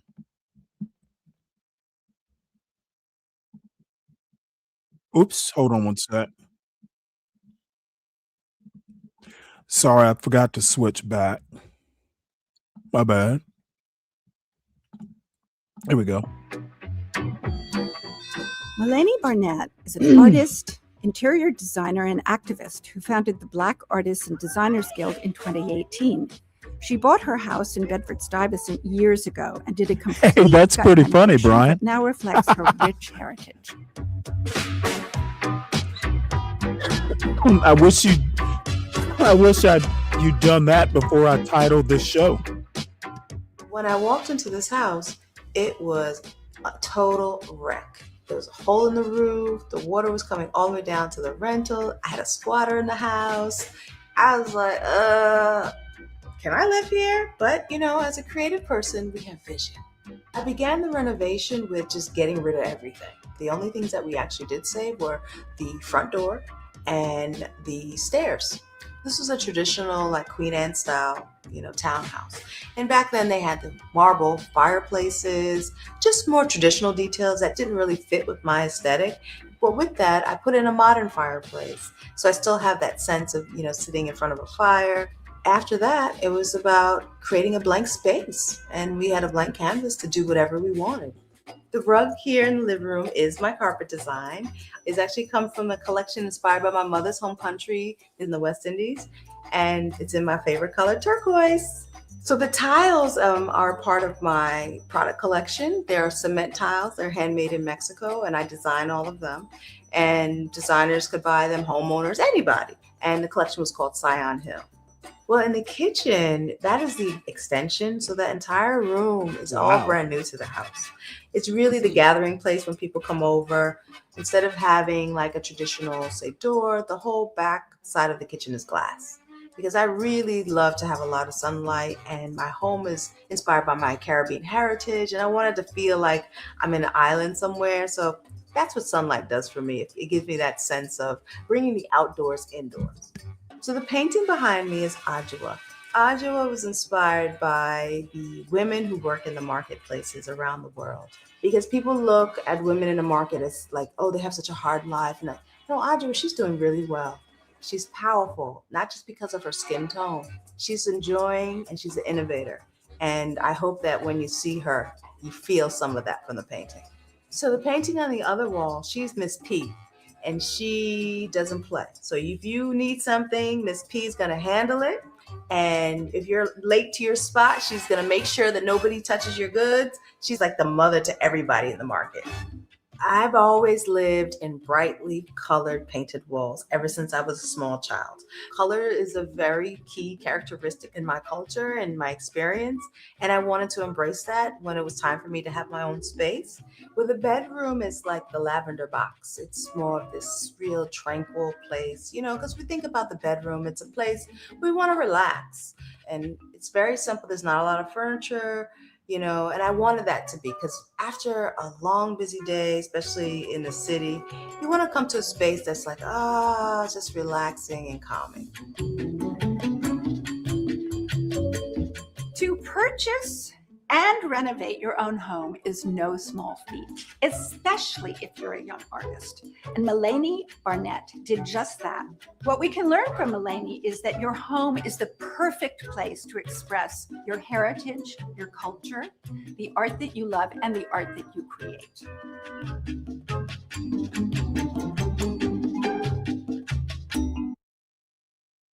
All right, well, enough of that. What would John or CT call that? Smarty arty. So let's see what's next here. Next is more smarty arty stuff. And I'm not familiar with this historical figure, but we're gonna learn whether we want to or not. Yeah. So just that off the top. Oops. Stress to me the Yep. importance. I did something rare and started watching this one too. So here we go. Queen Mother, a book by Ashley D. Farmer. So don't know the author, don't know of the show, and don't know of the historical figure.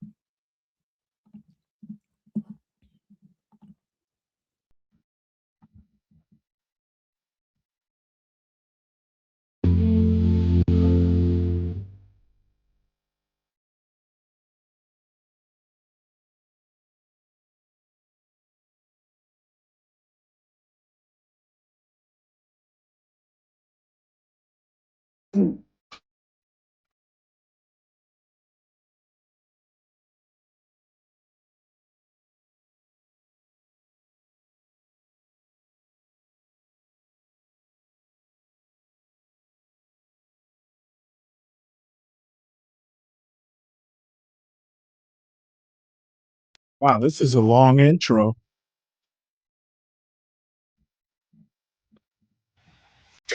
Good afternoon, good evening, good morning, depending on where you're joining us from. It is your girl, Marcy Thomas, and I am so happy to be back with you for another episode of the BGC Book Club. So please come Oh, on by in the the room, way, come on in the room. you know what? Y'all give me, excuse me, give me some feedback on this overlay. I tried to make it minimally intrusive. I think it's pretty good, but if it's a little too much, just let me know. I wanted it to be red because black did not work. Room for what is going to be probably one of your favorite conversations of the year. I have to say, this is one of the best books that I have read thus far this year, so I can't wait to share it with you and to introduce it to you. So I am coming to you from the outskirts of Atlanta, Georgia, by way of Cleveland, Ohio, Detroit, Michigan, Savannah, Georgia, and a whole bunch of other places in between. So one of the things I always like to ask, if you're here in this space and you don't mind sharing where you're joining us from, please do so, just so we can get a feel for in the room, because just like this is called Brown Girl Collective, it's going to be a collective conversation. So I am really honored to have our special guest this evening, and that is Ashley D. Farmer, the author of Queen Mother, Black Nationalism, Reparations, and the Untold Story of Audley Moore. And you see that beautiful picture of Audley Moore? Yes, so we're going to be talking about this real life shero here momentarily. Now, Dr. Ashley D. Farmer is an award-winning writer, researcher, and cultural analyst who explores Black history and its implications today. Her first book, Remaking Black Power, was shortlisted for numerous prizes, and she has received fellowships and awards from the National Endowment for the Humanities, the Radcliffe Institute for Advanced Study at Harvard University, and the Whiting Foundation. Her ideas and insights have appeared in multiple venues, including Harper's Bazaar, NPR, The Washington Post, and Teen Vogue. She lives, reads, and writes in Austin, Texas, and is an associate professor at the University of Texas at Austin. And without any further delay, let's bring this bold, brilliant, and beautiful sister to the room, Dr. Ashley Farmer. Welcome. Hey, how are you? I'm doing so wonderful. I'm so pleased to have you here with us, as I've stated. And thank you for your time, because I know you're a busy lady. Oh, no, I'm happy to be here. Yes, let's see. Somebody's checking in from Atlanta. Yep, my newfound home. Yes. No, I'm a Spelmanite, so okay. I'm used to Atlanta. Yeah, that's not in there. Okay, but yes, okay. And I know quite a few Spelmanites. So I love this. Let's see here. Looking forward to this one. I'm about 1/3 of the way through the book. I saw the author in conversation on the Schomburg's YouTube channel not long ago. Tuning in from Tuskegee.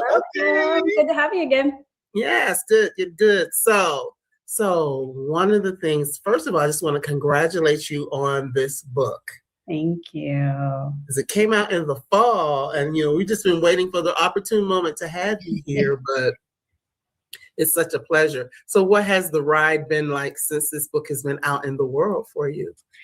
It's been really exciting. So, it took me probably 10 years from, start to finish. And really, honestly, she's been, I don't know if I want to say like haunting me, but she's been, watching over me and encouraging me to think about writing this book for far longer than that. So, just first and foremost, it's just really gratifying to see it. But I think one of the best things is getting to meet people who knew her.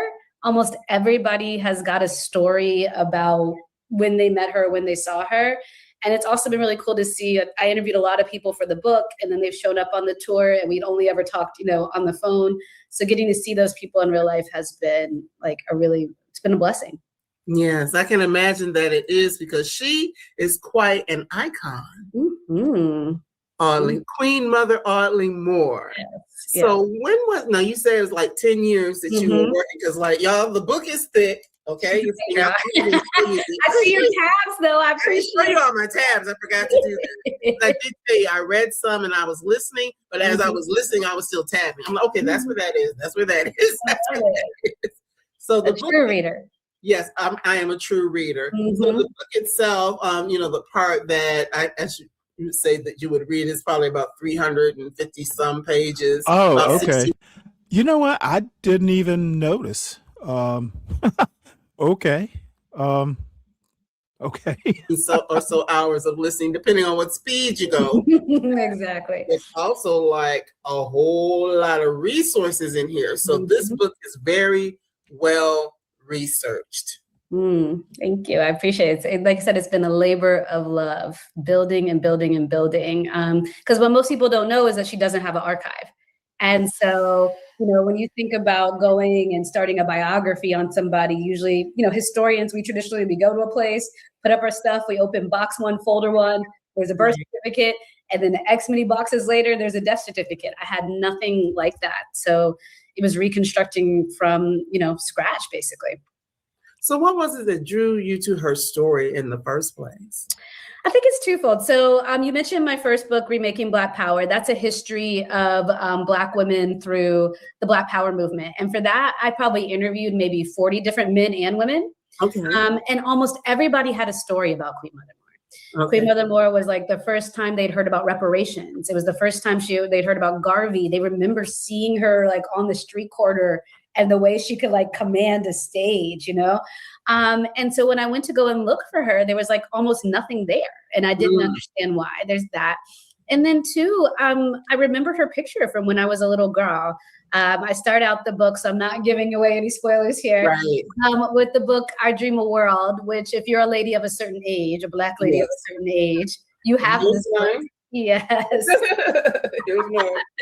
This was on your coffee table growing up if you are, in the 80s and 90s. And I remember flipping through it with my mother and I recalled her picture, but it took me a while basically till I became a historian to kind of put it all together and realize who she was. Right. Yes. Yeah. And this is that beautiful picture, which is also trying to make sure the light is right. Yeah. Which is also on your book. But of course, if you have this book or have access to it, it's much, it's a bigger photo. So this is what drew you to her story. Yeah, absolutely. Yeah. And then, I talk about, in the opening pages, she lived this life. She lived from 1898 to 1997. So she had this entire life. And you can tell by like the stuff around her, that picture of her is in her Harlem apartment. She knew kind of that she was in herself kind of an archive of the Black freedom struggle. Oh, and by the way, kind of why I'm showing this is apparently, from Harlem to Brooklyn, it was kind of, she had influence, obviously. But nobody knows where most of that stuff is, interestingly enough. Yes, really, if you all get a chance to take a really good look at it, there's a lot of stuff. Yes. And it's funny. As I was reading, I'm like, it's like this room in here. It's like if we took a picture of here, they'd be like, where did it all go? Right? Yeah. So, but it really got me to thinking, because you said that you had to really do some deep digging and diving because there are no archives. And so, and all of these things are lost or, maybe scattered in a bunch of different places. Yeah. So just that off the top stressed to me the importance of archives or having a plan for where you're going to leave things or who's going to get what. Yes, absolutely.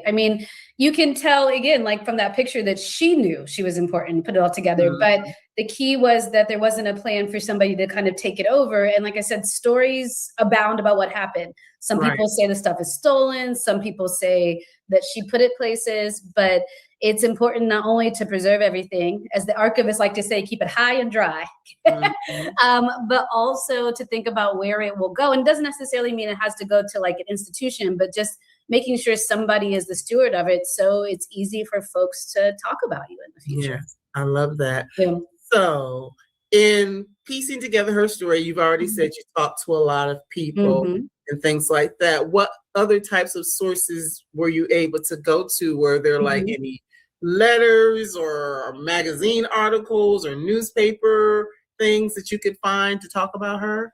Yeah, that's a great question. So what's interesting about her and what most people maybe don't know is that, I mean, she's a radical woman. She's a Black nationalist. So the FBI followed her from the 1920s to the 1970s, right? And I study, Black women for a living, particularly radical Black women for my first book. And all of them have kind of varying archives, but one thing we have, almost daily reports of where they were from the feds. Isn't that something? So, we can talk about, and if people want to ask about the ethics of kind of building an archive from that or building a life from that. But the reality is that one of the main places I had to start actually was her FBI file. And get this, right? So there's 2 agents, following her every day and detailing her moves. They're also sometimes going through the newspaper, cutting out newspaper articles about her and putting them in the FBI file like it's a scrapbook, right? And also, taking pictures of her. So obviously I have to kind of triangulate and corroborate that because the state is trying to ensnare her. But it's an unlikely source, but a source where I had to start. And from there, newspaper articles, I found poetry. She was a poet, as you saw. I argue not a very good, not her strong suit. She put it on paper. That's all I can say. Yeah, but yes, but it was, but the poetry gives us a snapshot into her mind. A lot of people don't know that she lived for 100 years, but she only had about a 3rd grade education because she was orphaned at a young age and had to take care of her sisters. So she didn't have a lot of time and acumen to be writing down great treatises, right? She was at work, trying to get the bills paid.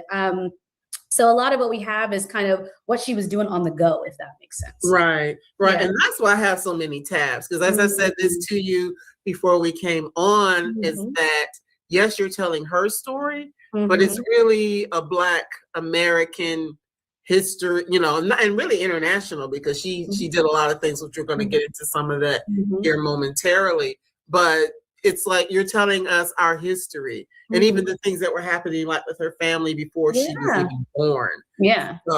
So that's why I say it's so rich. And like I was placing myself in the history at certain stages. I was placing my parents and my grandparents in the history at different places. So before she was born, her family had a very interesting story. Can you tell us a little bit about who this beautiful Queen Audley Moore came from? Well, what's really interesting is that she is, like I said, one of our foremost Black nationalists, but her story there is incredibly unlikely. She was on, quite frankly, a totally different path. She was born in New Iberia, which is about 2.5 hours outside of New Orleans. And her dad was enslaved. Her mother was free. They would both be considered kind of that Creole class in between Black and white that is known for in New Orleans. And her dad was really well off. He had land, he owned a business, etc. And her mother was well educated. And so her and her sisters actually, for like 3 little girls in Jim Crow, New Orleans, were living. They were living about as well as you can until, like I said, she was orphaned and everything changed. But I love getting into that history, not only because we get to see kind of the lineages from slavery and lineages from free people of color, but you also realize that the path people are on and where they end up is sometimes, incredibly different. Right, because just based upon those early stages of her life, you would have thought, oh, she's going to be the young lady who ends up going to college, and pledge one of the sororities. Right? I mean, she said herself, she called herself when she was younger, a bourgeois little stinker. That's not my words, are her words, right? She knew that she genuinely looked down on a lot of Black people because that's what she was taught. Until she found herself in their position and really started to understand the systems that it kept up there. Yes, well, of course, we want to make sure we get to some of the other parts of her story, but just thinking about that, to have a father who was enslaved, to have a mother who was free. The father, her father was significantly older than her mother. He was on his 3rd marriage by the time he met Audley's mother. Oh my gosh. Yes. So one of the things that's really funny is that, Queen Mother Moore has 1 son, who's about 95 and still lives in Philadelphia. And she's got 3 granddaughters. And one of the stories that the granddaughters like to tell is that she would say that her dad, meaning Queen Mother Moore, would get a little, imbibe a little bit too much maybe every now and again. and that he would take the horse and buggy home, but the horse and buggy would take him over to the mistress's house. Yes, that part too. That part too. Yeah, so Saint Cyr was quite the ladies' man, Saint Cyr Moore. Yes, Saint Cyr Moore, and that's a name just in and That's of a name in of itself, right? Yeah. Yes. So and well, I mean, I just have to say this because a lot of times people nowadays are like very like, oh, that's so I'm like, but people have always done certain People have always done things, right? Ain't nothing new under the sun. And she knew about her daddy. She knew. Yeah. To have had 3 wives and still have a chick on the side. Okay. Saint Cyr was outside. Saint Cyr was outside. But just as you described him in the book, this Creole, guy, he was probably, really, really good looking. So he could be a ladies' man, and get away with certain things. There's a picture of him in the book, actually, for those of you pick it up too. Yes, please pick it up and take a look at it because so you can get an idea. So, you've already mentioned Audley is the eldest of the 3 daughters that her father had with her mother, right? And so once, her mother passes away early on, then once the dad passes away, she's kind of left in a position where either though she has other siblings, she is now left to be responsible for herself and her younger sisters, and she's still relatively young when this happens. Yeah, absolutely. So when her father dies, the 2 older sons, their stepbrothers to her, kind of kick her and her 2 sisters. So it's Audley, there's one named Eloise, and there's one named Loretta. And these 3 girls turned women really traverse the 20th century and the Black freedom movement together. Like they're very much a trio. So she's the oldest of them. So she goes and takes what money and stuff she can and basically gets them set up. But this is a woman who, in her teens had maids and had nannies and the finest things. And then she finds herself in the matter of several days having to become a maid and a nanny to survive, right? Because most Black women at that time, and really for most of the 20th century, were domestic workers, meaning they were maids and nannies in white women's households. So, it must have been incredibly jarring for her to, be like having baths poured for you and then eventually, you scrubbing the bathroom tub, Yeah. But she was really badass though, because at a certain point she's like, I don't want to do that. So she started doing hair. Yeah. So, I mean, and this is really common, right? So, if you think about working in someone's home, especially a white woman's home at that time, you're constantly being surveilled. You're constantly on the edge of being fired. You're dealing with all the racism and the sexism, the advances from the men. But hairdressing offered Black women some autonomy, right? You didn't have to always be in a white person's home. You can move around as you want. You can keep the hours as you want, right? Offer some creativity. So hairdressing was a really big part of how she found a little bit of financial freedom. And who did she go to school with? Poro, yes. And that is the kind of precursor to Madam C.J. Walker. So you see, even in these scenarios, we've got all these women's history legacies built into it. Yeah. Yes, I was so excited to see all that. Like, St. Poro's in here, and just all these other things that I was familiar with. Yeah. So what? I mean, I'm asking you these questions, but I already know. Yeah. At what point? So, of course, she's kind of raising her younger sisters. As young women start to get older, they go off and get married and do all these different things. But at what point does Audley really start learning about like Black nationalism and those sorts of things? How does she get introduced to that? Yeah. I mean, it's really like one of the best stories. So while she's hairdressing and working, she meets a guy named Josiah Spraggs. Josiah Spraggs is from Jamaica, whereas also where Marcus Garvey is from, right? And like Josiah Spraggs, Marcus Garvey had gone around to all these different kind of enclaves, what we might call banana republics, right? Working for the United Fruit Company. And he realized that like, it didn't matter if you were Honduras or Cuba or Jamaica, whatever, right? Black people's problems were Black people's problems. And so he created the Universal Negro Improvement Association, the UNIA, to uplift Black people and really, to try to help us form our separate nation and perhaps even immigrate back to Africa. So this caught on like wildfire after World War I, and he moved his headquarters to Harlem. But in New Orleans, where Moore is living at this time, it is the biggest chapter of the UNIA in the South. We're talking like 4,000 strong folks come out for Garvey. So one night, and I love this story because it's just so funny. She says that she's trudging through the July heat in New Orleans, and she's got a 45 in her bra. Right. I love that.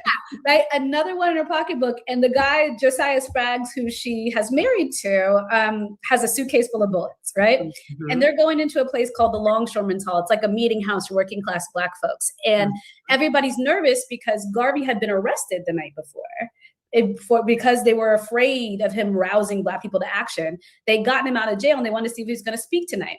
So she tells it, they go in and like all the police are lined up there. And then Garvey comes bounding in and apologizes for not speaking. And the police pull their guns out. So then what do all the Black folk in New Orleans, including her, do? The figure guns up, right? Yeah.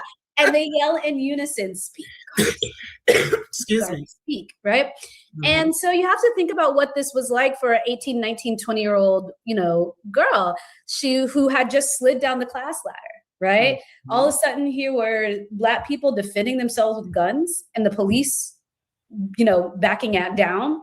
Here was a man telling her that she descended from kings and queens from Africa, that she should be proud of her face, her hair, her skin, and also helped her see that like the same things going on in Cairo or the same things going on in Cuba, which is the same things going on in South Carolina, Mm-hmm. So she was transformed by his message about the greatness of Black people, but also this idea that we were a nation in and of ourselves. Mm-hmm. Yes, which spurs the whole idea of Black nationalism, Mm-hmm. which Garvey is known for, but of course he's not the only one. No, not at all. And I would argue to you that one of the things that, comes through in the book in her life is that we realize how much Garveyism lived past Marcus Garvey. Right. And how deep its roots were by watching somebody like her who was a faithful follower of Garveyism to the end, Mm-hmm. But that really transforms her life. She's, we're all politicized in our own time. That was her time. And she never looked back and she never stopped believing in Black nationalism after that. Mm-hmm. Mm-hmm. But there's also a tie to communism as well. Mm-hmm. Mm-hmm. Yeah. So this takes a turn and a lot of people are surprised. So sometimes I like to just share a little bit of backstory. So it's the 1930s. She's moved to Harlem because she's migrating just like everybody else, even though she's found Garveyism, it's still the South. It's still not great at the turn of the century. And there, the Communist Party is quite popular. Why? In part because Garvey's been deported. He got caught up in a mail fraud scheme, which we can talk about if you don't know about that. And but his base is kind of ripe for the picking. And they share some of Garvey's ideals about Black people being a nation within a nation.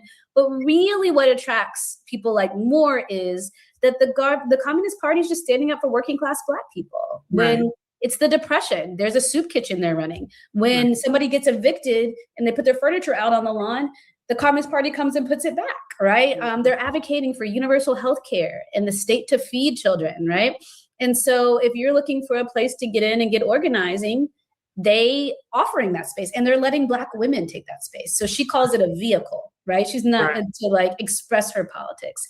And it was incredibly popular in the 30s. She wasn't the only one. Right, because that's one thing. Because I do know a little bit about history. Mm-hmm. And I know that there were a lot of people that were involved with the party that in that time frame. Yeah. A lot of the popular like actors and actresses. Yes, Paul Robeson. Yeah, right. Claudia Jones. And again, some people, including more, became members, but a lot of people just kind of worked in its organizations and its satellites because it was a space where you could do good work, especially for poor and working class Black folks. Right. One of the things that really stood out to me is that a lot of it was about trying to make sure people had what they needed, to your point. Mm-hmm. Like making sure people's, are putting their stuff back in their homes or trying to find ways for people to have fair labor practices and all these sorts of things. So when you have people who have pretty much we kick you out of slavery and we don't do anything for you, right? Yeah. And then on top of that, it was tough because the NAACP was not as focused sometimes on the working class as well, right? And it was the main game in town. So this was a real. Let me help our friend Kelvin out. There's such a thing as settler colonialism. There's also, so the settler colonialism part, there's also another term, and I don't know if it's an actual economic term, but it seems to be a historical term. It's called war capitalism. There are, of course, the struggles were different, but oppression is oppression at a 30,000-foot view. War capitalism, Africa, especially West Africa, was a victim of something called war capitalism, as was, the triangle trade is actually part of war capitalism. So while things are different, oppression is oppression. And both colonialism in Africa, American slavery, both products of a certain type of capitalism. So I'm not exactly sure where you're going with that, but I don't know that I need to go farther than that. Don't be very careful. Uh, Someone who's familiar with history can actually, kind of make comparisons and successfully. Opportunity for folks like her. Right, right. So just watching, and seeing her like kind of rise through the ranks and, all of that as an organizer and, Again, economics. As a matter of fact, I don't know if you've ever taken economic history. Again, in a way, the enemy being white does make a commonality. Again, war capitalism. It was Europeans who basically took it to the four corners of the earth, including West Africa, especially South Africa also. And they also took it to Brazil and the Caribbean and the United States and other places. So again, knowing a bit of history could do you some good with these arguments. really getting involved locally and then eventually, traveling and things like that. Because that was another big thing to think that this is the early 1900s. And, she wasn't Queen Mother at that point, but, Audley Moore is out there traveling. Yes. And, recruiting and supporting, people, not just in her local area. I mean, she moved several times, but even when she wasn't living in a place, she still was able to travel and go and speak and things like that. Yeah, I mean, she says that, Garveyism gave her kind of her core principles, but she says that the parties where she really learned to struggle, right? Get up every day, pound the pavement, hand out brochures, lead a protest, go to a meeting, like that kind of real day-to-day life as an organizer. She really honed her chops in the Communist Party. Right, right. And just to think about the whole thing of grassroots organizing, what that looks like to have, what we would say today, boots on the ground, out there. Exactly. Really doing the work. And the fact that at that point in time, there were somebody saying, someone, from Philly, Joy from Philly. Hello, how are you doing? One of my regulars here. But, one of the things is that in the book, you also talk about all the different organizations. Oh my goodness. The National Council for Negro Women. I mean, there's so many organizations. It was alphabet soup in there. Alphabet soup. That's just one that still exists. Yes, I've been planning to join that one this year because they do a lot of good things, the NCNW. But so we get to learn some things about that and the people that were running that, Mary McLeod Bethune and others. But that was something else that really stood out, especially when you take those times that were very challenging and you the juxtaposition of this time that's very challenging.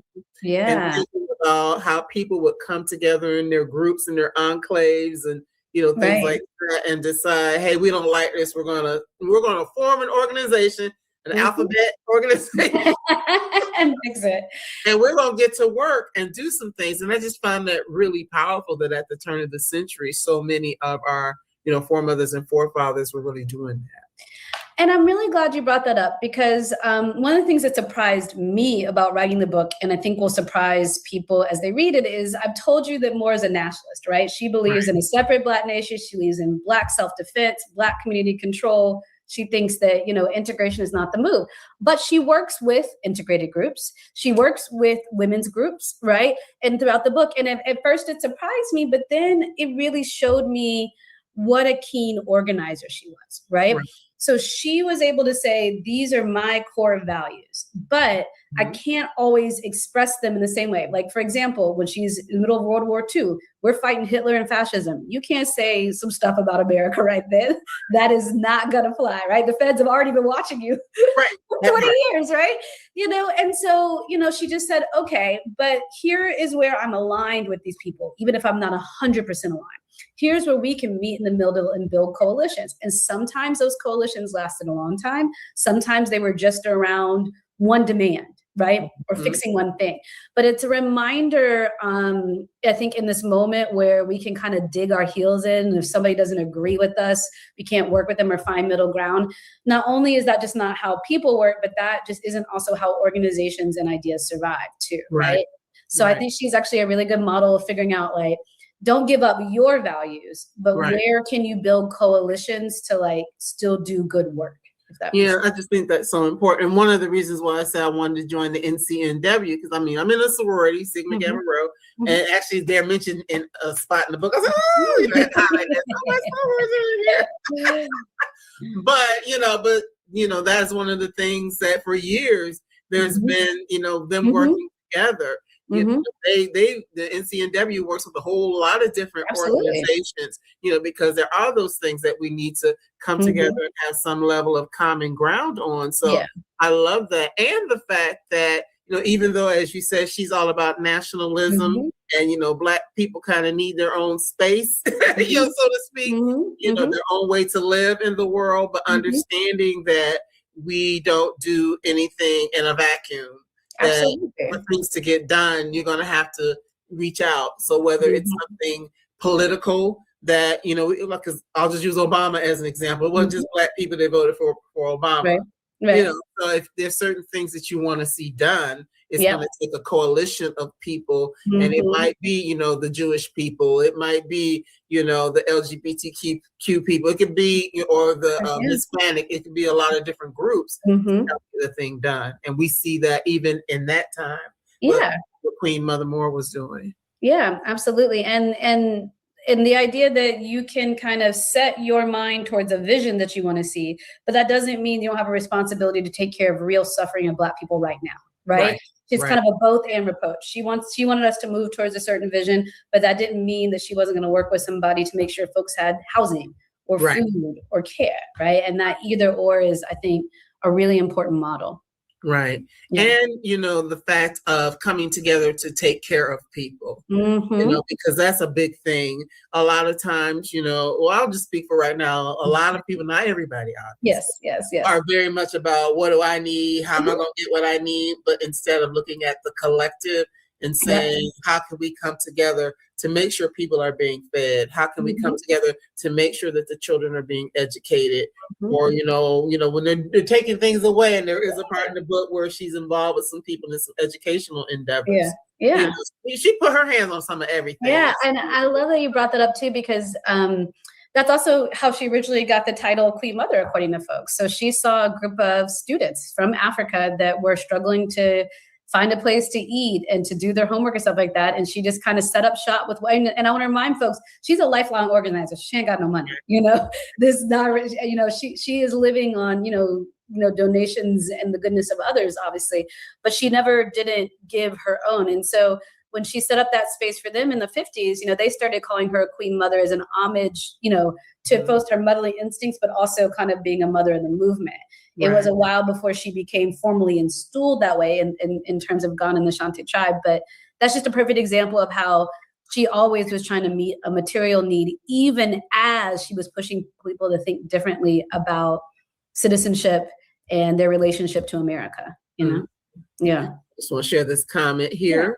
I'm looking forward to reading your book about her because I'm familiar with Marcus Garvey, but not Queen Mother. looking forward to reading it and sharing it with other readers in my circle. Yes, Oh, please do.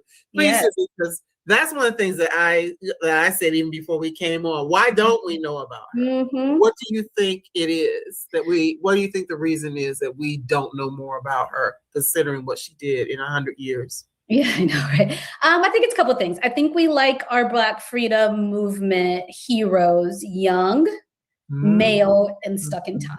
So what do I mean by that? So, when we think about the quintessential activist, we think about it as a young person, and that's not true. But, we lost a lot of good people young, but there are plenty of folks even still around today, right? We're losing some of our leaders, within the week, who had a long life, right? But we lose them. We're kind of in our public memory after that. The man, is self-explanatory, but also I think, we like to keep people trapped in, they were in the Harlem Renaissance, right? They worked in the Depression. They worked in World War II. They worked in the Civil Rights Movement, right? But Moore is literally there from, the 1910s. Her last really big public appearance is the Million Man March in the 1980s, right? And she dies in 1997. So she's not easy to categorize. So I think that is that, we like these kind of neat narratives. And then, like I said, on top of that, she was not an integrationist. She was in opposition to America. And that meant that, she doesn't fit this thing of our kind of American dream, American democracy narrative. And so I think she gets left out a lot. Yeah. Definitely. I can definitely see that. And, just thinking about what Black nationalism really means. And, you can look at it different ways. One of the questions that she asks as you're telling, her story is, basically we as Black Americans, specifically, we didn't get a choice. Do we want to be Americans? Do we want to be citizens? Yeah. We didn't get a choice. Yeah, no, I think, again, this is Moore's philosophy. She thinks that America is kind of a failed project. This liberty of justice for all thing is not actually going to work for us, right? And so one of the things that she's trying to encourage Black folks to do is think about a different relationality to each other in America, right? Do we need to leave and go back to Africa? Do we need to create our own space here? Are we deserving of some land and space here because of the work we've done here, right? But, and what is our relationship to our heritage? And so, people can take or leave that idea, but one of the things I hope people see is that Black nationalism isn't just a reaction to, civil rights, or isn't a reaction to integration, but all throughout life that we've been here, people have been arguing for it just like they've been arguing for integration. And we need all of these different ideas and manifestations. We want diverse ideas about how we get free. We don't want to preclude them down to only one option. Right. And I just love the way that she talked about that, because it does give you pause to say, what does it look like? Does it look like we have places that we can go, someplace else? Because we just say, we almost cuss. We don't want to be here. I mean, as things have happening now, I think people will say she made a lot of sense. But one of the things that I just really appreciate about Black nationalists is they remind me to keep my political imagination broad. They remind me that everything is changeable, right? Nothing has to be just because it was. And, some people may find some things more radical or fringe than others, but at least they're keeping our minds open to other ways and other possibilities, because quite frankly, this is not working great. Right, exactly. And I love the idea of, having options and getting to decide. Yeah, what you want to do, right? What makes the most sense for you. And Black people deserve that. Well, we definitely deserve that. Some of the other things, because we're gonna run out of time because there's just so much to say about her. Yes. One of the other things that really stood out to me is that at one point in time she actually ran a bookstore, which I thought was pretty neat, and that because obviously I love to read and I love to learn, but she had these spaces where she was either able, where she was able to help educate others and share books and information with them, and how important it was to hear different voices that talk about different ways of being liberated, or figuring out how you want to live or how you want to show up in the world, and not just our some of the African American voices that we're aware of, but voices from around the world. Because as I mentioned earlier, yes, she's an American citizen, but she traveled. She had opportunities to not just travel in the States, but ultimately to travel across the globe. Yeah, I'm really glad you brought that up because, as I mentioned, she only had a 3rd grade education because she had to leave school to help take care of her family. But she was also a voracious reader and learner, right? She actually, hated the fact that she did not get to have such a formal education. So she was constantly learning and developing, like you said, creating spaces. She ran the bookstore for a little bit. If you came to her house in the 1960s in Philadelphia, you might see Malcolm X, but you'd also see ceiling to floor books, right? And she's creating study sessions, right? And talking about the science of organizing with other people. And so she always was learning, always was developing, always was reading history, even though she didn't have that much of a formal education. And because of that, people really found her to be a real student, right, of the movement and of organizing. So when she gets older, really in her 60s and 70s, she goes to Africa. Yes. And this is an exciting time for her because it's the height of African decolonization, and she's getting to see these ideas of like a Black nation run by Black people in real life. You can see why it felt real and viable, right, in their lifetimes. And she saw Julius Nyerere, she saw Sekou Touré, she went to Nigeria, and then she also went to Uganda with Idi Amin. Idi Amin, yeah, y'all gotta read that part. I'm like, girl, anyway. Yes, but one of the things that is really interesting, I think that challenged her personal morals. Yes. And all that folks read about how that went, but also it also challenged her she had kind of a flattened view of Africa, right? It helped her really understand what it was like to really think about Africa, to really be in solidarity. Right. With different African folks, to really practice nationalism and Pan-Africanism. So it was an awakening for her in her 60s and 70s. Yeah, and it definitely was, and the fact, one of the things I love about her is that she didn't stop, right? Not 1 second. And not at one point did she stop. And I mean, that in and of itself is an inspiration because, I am 59. Girl, she was hiding herself out of the hospital. Going to places. But yeah, something about, not stopping, remaining active, continuing to learn, continuing to travel, to continuing to, fight for the things that are right, in the world. But I mean, we're going to have to talk about, but she was not a perfect person, not by a long shot, because one of the things, and we talked about this a little before we came on, that even though she was very pro Black people, nationalism, we'll talk about reparations here in a few moments, but as much as she was for Black people as a whole, there were parts of her that were very kind of misogynistic. Yeah, she had great racial politics. The gender politics were tough, tough. I mean, she very much prescribed very traditional, gender roles. She supported young women participating in polygamy because she felt that they were not. She definitely had a lot of different ideas about what women should be and do. Now, was she doing any of those? No. Out here taking husbands and dropping them left and right? But so it shows that, even people that we think have really great moral compasses and always have the right politics falter. Sometimes, we all struggle to kind of close the gap between our values and our actions. And, she did that too sometimes. But I think, being honest about that helps us see our heroes as real people and understand that they struggle just like we struggle with trying to make good on stuff, Right. Yeah. I just found that so interesting that it's yes, we want to have this, this Black nation. And in this Black nation, you men can have all the women you want. But not her. Not me. She's in charge. It's so wild. But we are all full of contradictions. We are all problematic in our own ways. And, keeping people on pedestals is not making a usable history that we can relate to and emulate and carry on, Right. So I just found that wow. And even because she lived from the late 1800s all the way up till the 90s, thinking about, she saw a lot of movements, right? So we've already talked about civil rights and things like that, Jim Crow, all those things.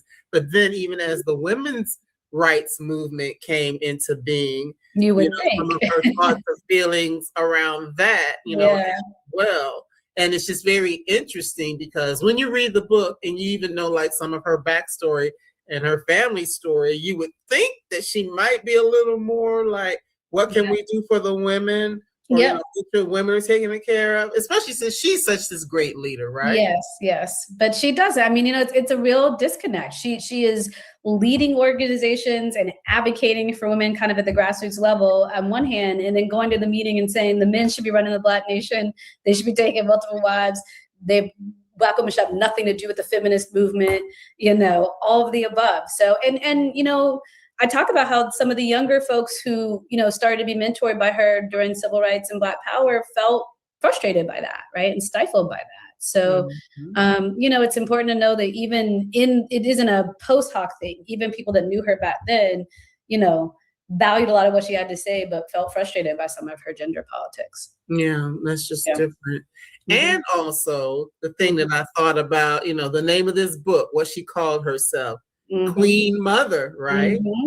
Like the mother of you know, of this movement, but then as a mother of one child, there were a lot of times that she was just not a part of his day-to-day life. It's like in many ways, the movement and her work took precedence over, you know, being at home and raising her child. So I found that interesting as well. Yeah, and you know, and I talk about that in the book, but you know, it's a dynamic that a lot of women in the movement face, right? Is it now, but certainly even back then when we had even, you know, kind of stricter ideas about what women could and couldn't do. You know, if you are out in the streets organizing for Black liberation every day, you are not at home, you know, and the expectation is you were there, and your children can rightfully so feel a kind of way. But it's important for us to also understand the sacrifices that these women made for their own personal self, but also their perception, right? She was not seen as somebody that was doing a good job at that. And that must not have been easy in the midst of everything else. Because we're like, wait a minute, Queen Mother, like, oh, I actually have on Queen that to say, honor her. I was like, wait a minute, Queen Mother, but what about me right here at the house? Yes. Oh, this is a good question, Jean, because did her Christian faith influence some of her male forward viewpoint? Great question. So just like Queen Mother evolved over time in terms of her racial politics, she also evolved in her religious stance. So she was raised in the Catholic Church, as a lot of Black Creole families were in, you know, Jim Crow, Louisiana. And she moved away from it the more she felt like Catholicism and kind of Christianity writ large were being used as a way to kind of, you know, subject and demean Black folks. And she spent most of her life kind of searching for a different spiritual home after that. She joined the Yoruba temple. She became part of the Ethiopian Coptic Church. So, you know, she really was trying to reconcile what kind of religion can Black nationalists have. And I don't know if she ever resolved that for herself. But I do think that a lot of her just ingrainedness about growing up at the turn of the century really shaped her ideas about what women were supposed to do. I also think some of it was strategic, right? So as long as she as an older person, by the time we get to the 50s, 60s, 70s, isn't a threat as long as she's the Queen Mother, right? And she's an elder to be respected. But the younger women were not that, right? And so it was a way for her to kind of make sure she kept a seat at the table, even if younger women didn't, by kind of calling herself a mentor and a mother, and then saying those women should stay in the home. So, you know, it was complicated. Yeah, she definitely is a very complex person, which is why, you know, I love the fact, because like even then, you know, I Dream a World, there's like one page is kind of talking about her, and there might be little snippets here and there in different places, but because you did such in-depth research and digging, you know, to get into her life and, you know, the interviews and, you know, the FBI files, you know, all these different things to piece things together, it allows us to kind of like see a full trajectory, because as you said, by the time she gets to the motherland, she's 60, 70, 80, 90 years old. You know what I mean?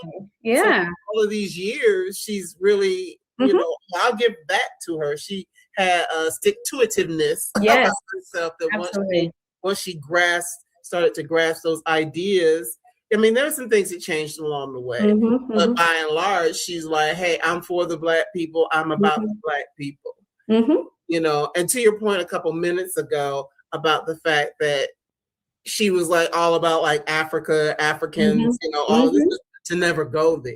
Yeah. That was kind of interesting as well to think, you know, then when she actually goes there, she's like, So yeah, I mean, yes, I mean, and that comes from her Garveyism, right? She Garvey taught her that Africa was a rich place. Garvey taught her that it was, you know, the promised land. Garvey taught her it was the place where she descended from. But, you know, it also, like I said, kind of flattened it out to kind of one big continent versus all of the struggles and differences between countries, communities, cultures, religions there, right?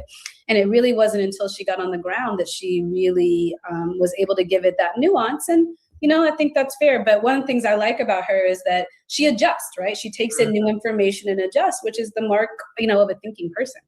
Absolutely. Yeah. So yeah, you would never know that she's someone who didn't, you know, that didn't go to college, that didn't graduate, you know, or any of those things, because she was able to step into these places and oftentimes be called upon for her. She was so good at, you know, rallying the troops, so to speak, and having these conversations and talking to people and things like that. Oh, there's one thing about her personal life that I also found very interesting that we skipped over. At one point, she married a man like, what was he, 20? Yeah, girl. 30 years Yeah.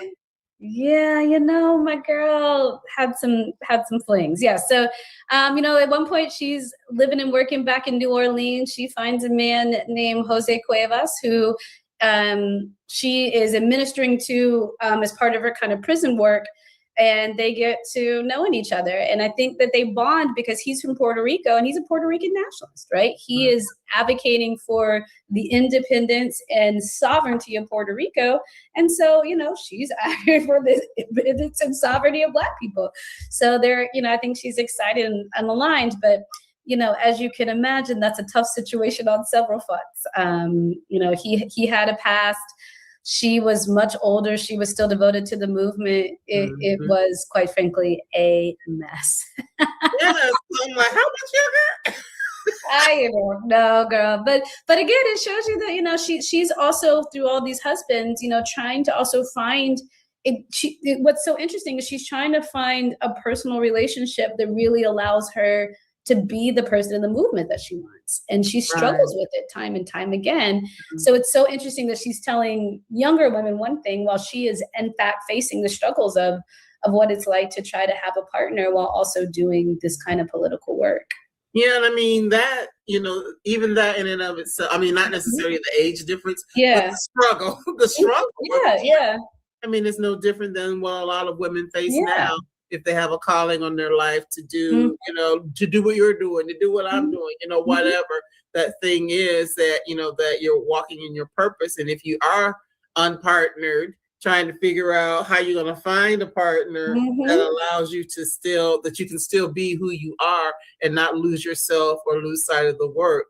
Because not that husband, but the one she had the child with, it's like they didn't stay married too long because you were never home, you know? I mean, Yeah. I'll come home for a minute and then you're like, that ain't working. I gotta go.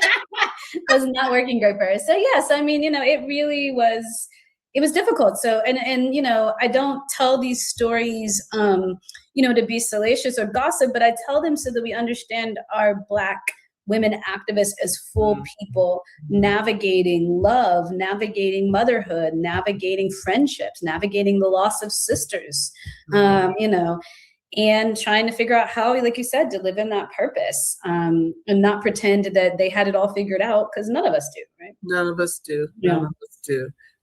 Here's another good question. Did you interview any people that actually had a relationship with her? Great question. Yes. So, like I said, her son is still alive. He lives in Philadelphia. I see him maybe once a year or so. I just saw him last November.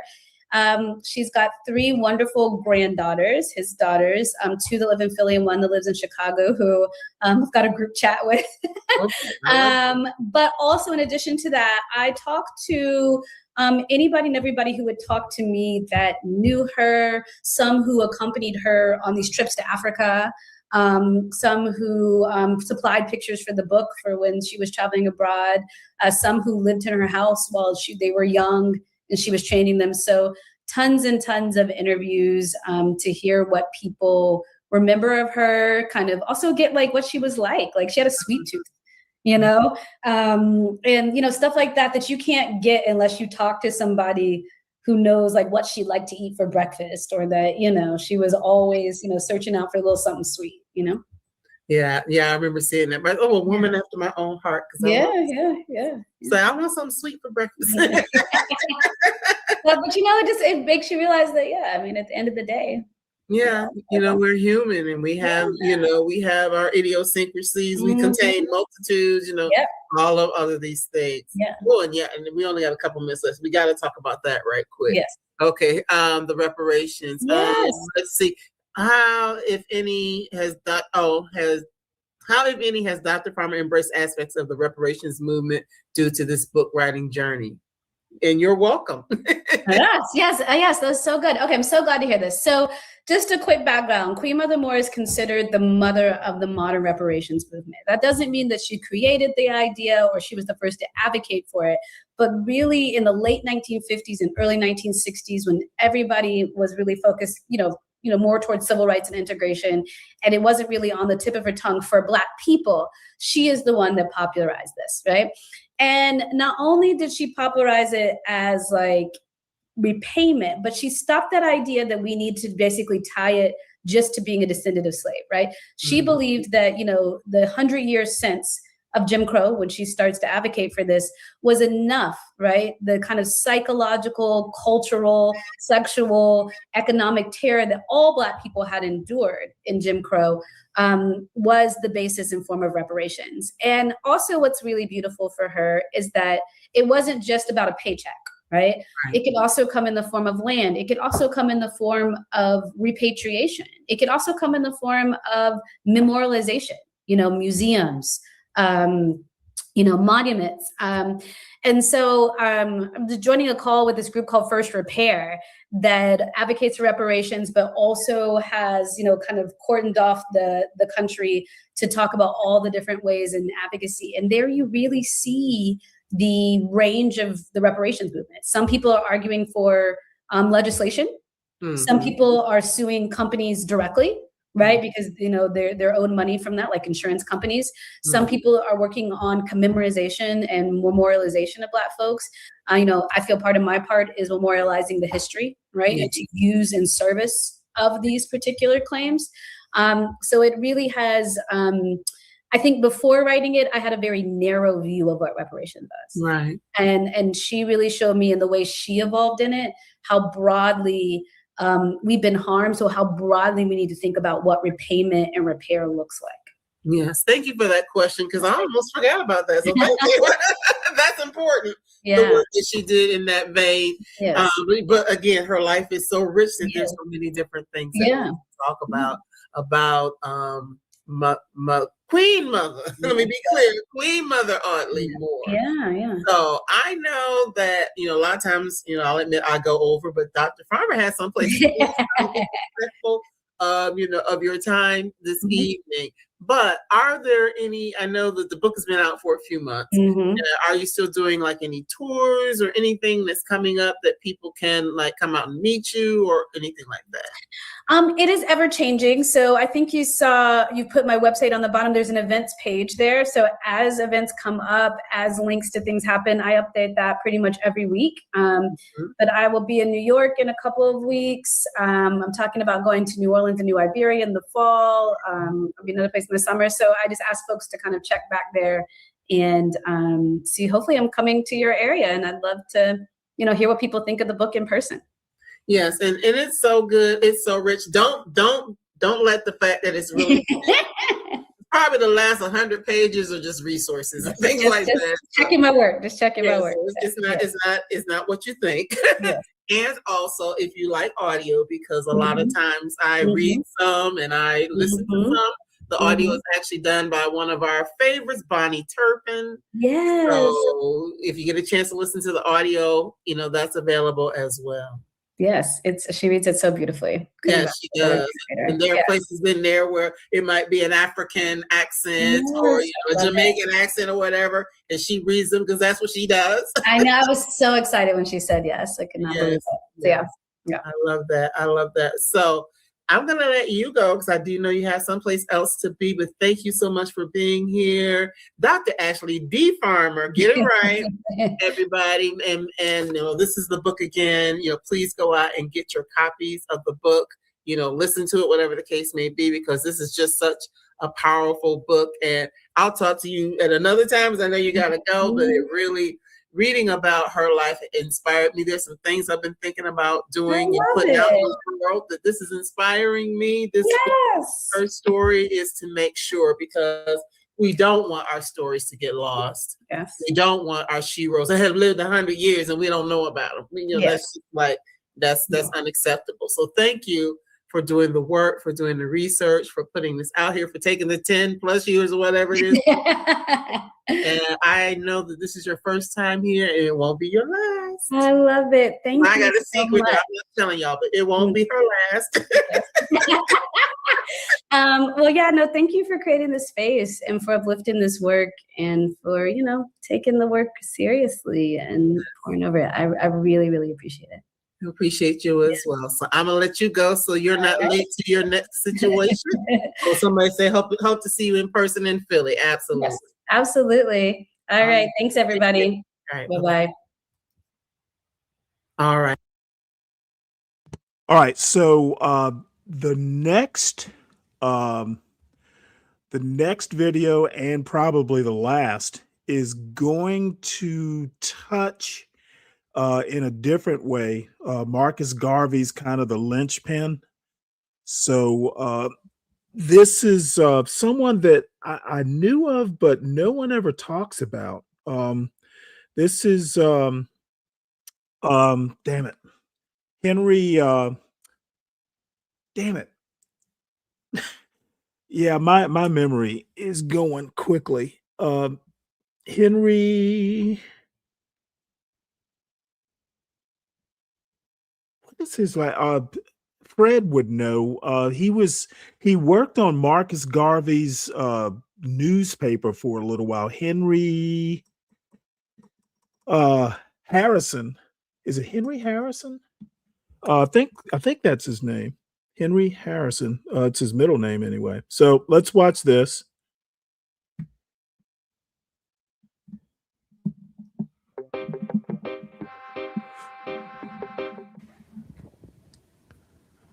Dr. Hines, welcome. Yo, Dr. Hines, welcome back, right? Please speak about why many argue Martin Luther King was more radical in his philosophy than Malcolm X towards the end of his life. I don't agree with that observation. I think that both of them are going through extreme changes in various ways towards the end of their lives. For Malcolm X, of course, number one, he was breaking away from the Nation of Islam, the teachings of Elijah Muhammad.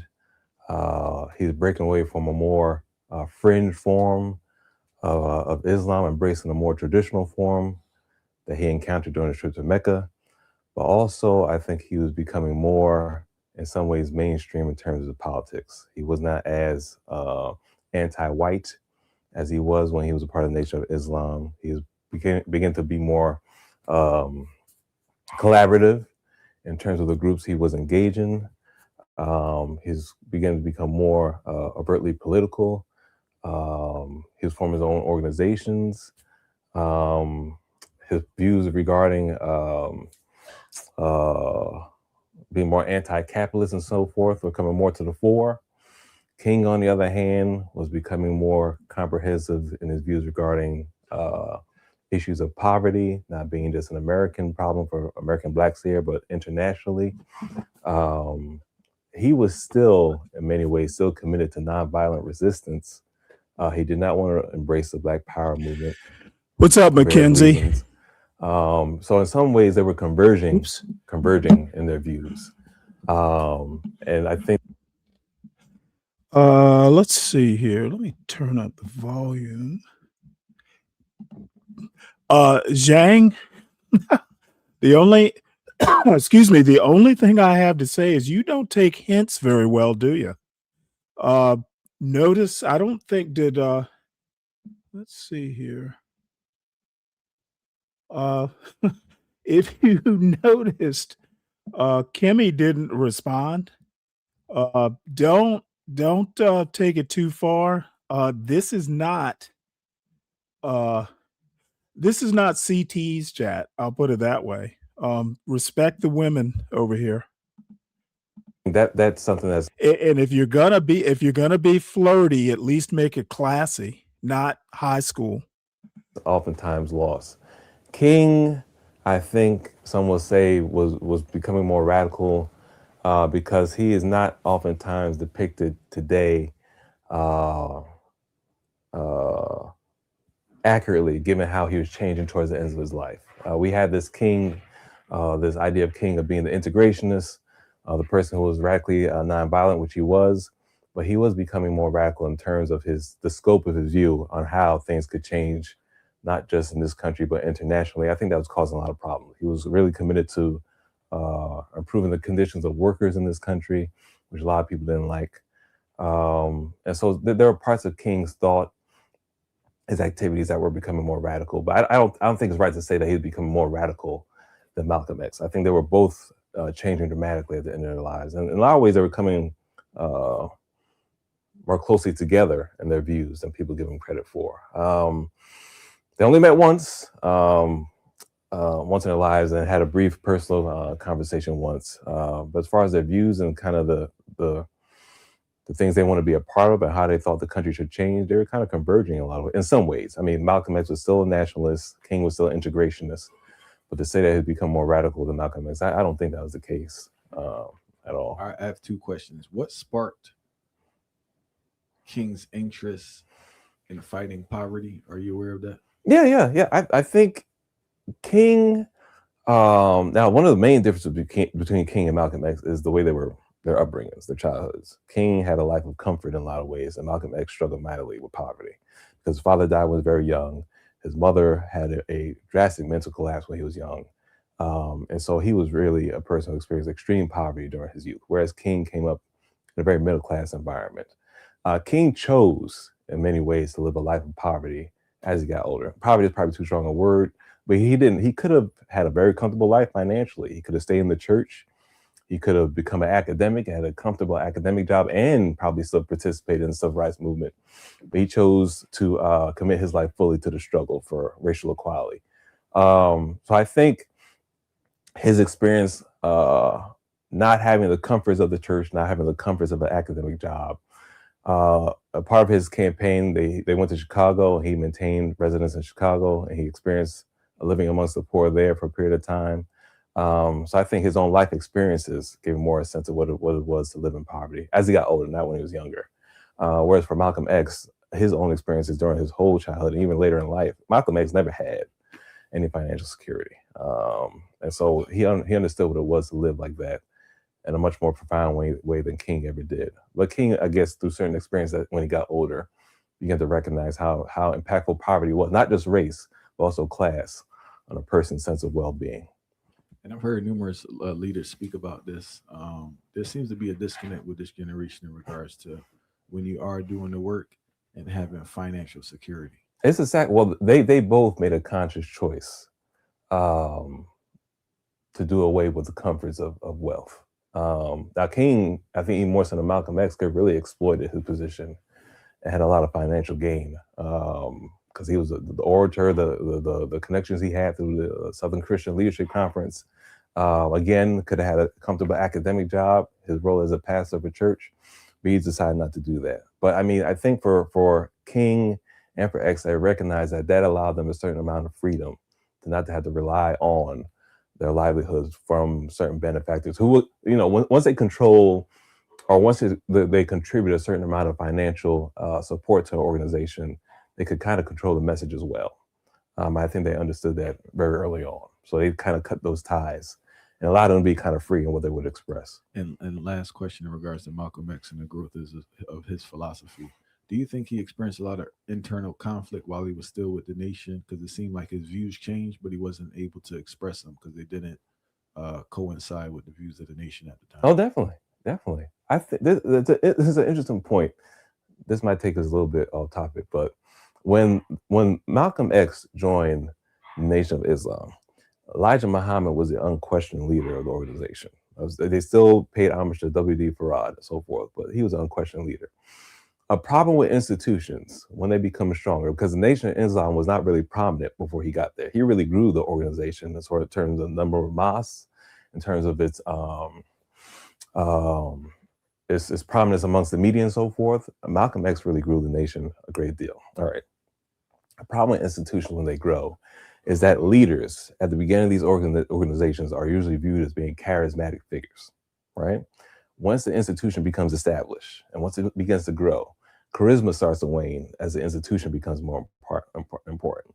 Now, they had a problem in the Nation of Islam in that even though Elijah Muhammad was the leader, Malcolm X was seen as being far more charismatic. Elijah Muhammad was never a great public speaker. He didn't have the personal charisma that Malcolm X had. So that, of course, caused a great amount of tension, where the young minister is the one who seems to be growing the organization so much. But there's another point to be made in that there's some question as to how much the Nation of Islam was a religious organization for Malcolm X or was seen as like a social political organization, right? Some believe he really had a religious awakening when he went to Mecca. For many, he viewed the nation as being a means of creating social change, not really religious change.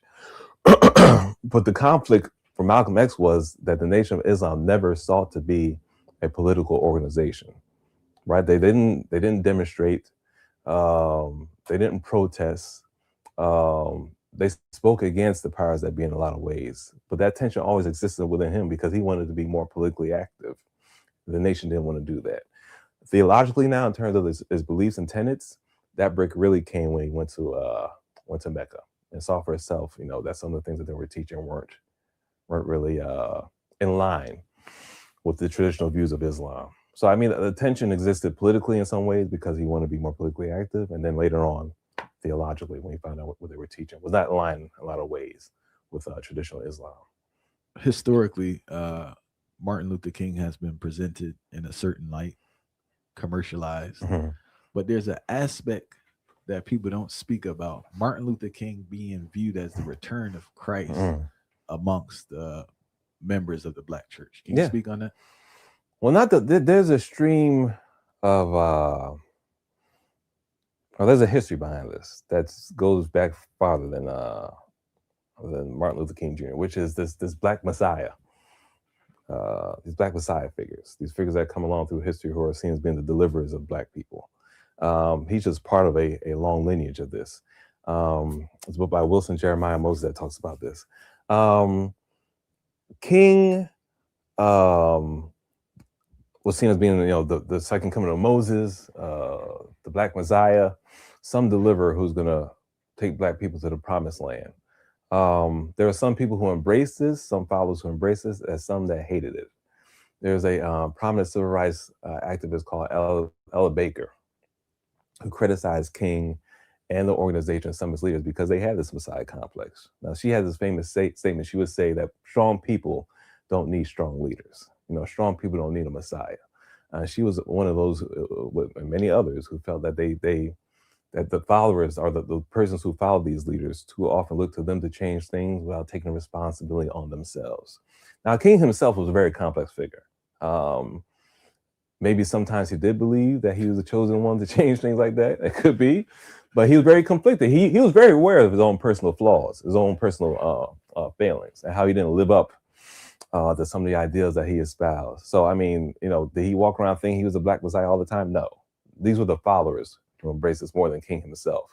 And we still have that kind of stuff going on today among certain people. I mean, waiting for the next Black leader to bring about a certain amount of change. Some people thought Obama was the next Black Messiah. And some people are still looking for some other political figure to fill that role. So, I mean, King is just one of the persons who fall in a long line of such persons.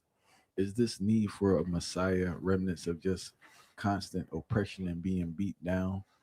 Or is it a situation where, I don't know, it seems a fine line between a need for help and no accountability. Well, yeah, it's a fine line, but it's also, what can a community do for itself?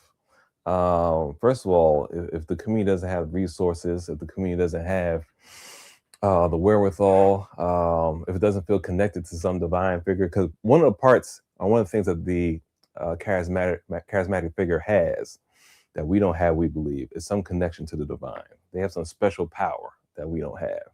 So again, part of the beating down is, we don't have any resources, but also we've lost our connection to some higher power that can radically change things, because we believe the charismatic figure, or the Black Messiah, or the second coming of Jesus, whatever this figure represents, that they could bring about miraculous change in our current situation, not gradual change. They have the direct connect. Yeah, that they could change it overnight or over a series, like some miracle is going to happen. Things are going to change, which most people don't believe they can do.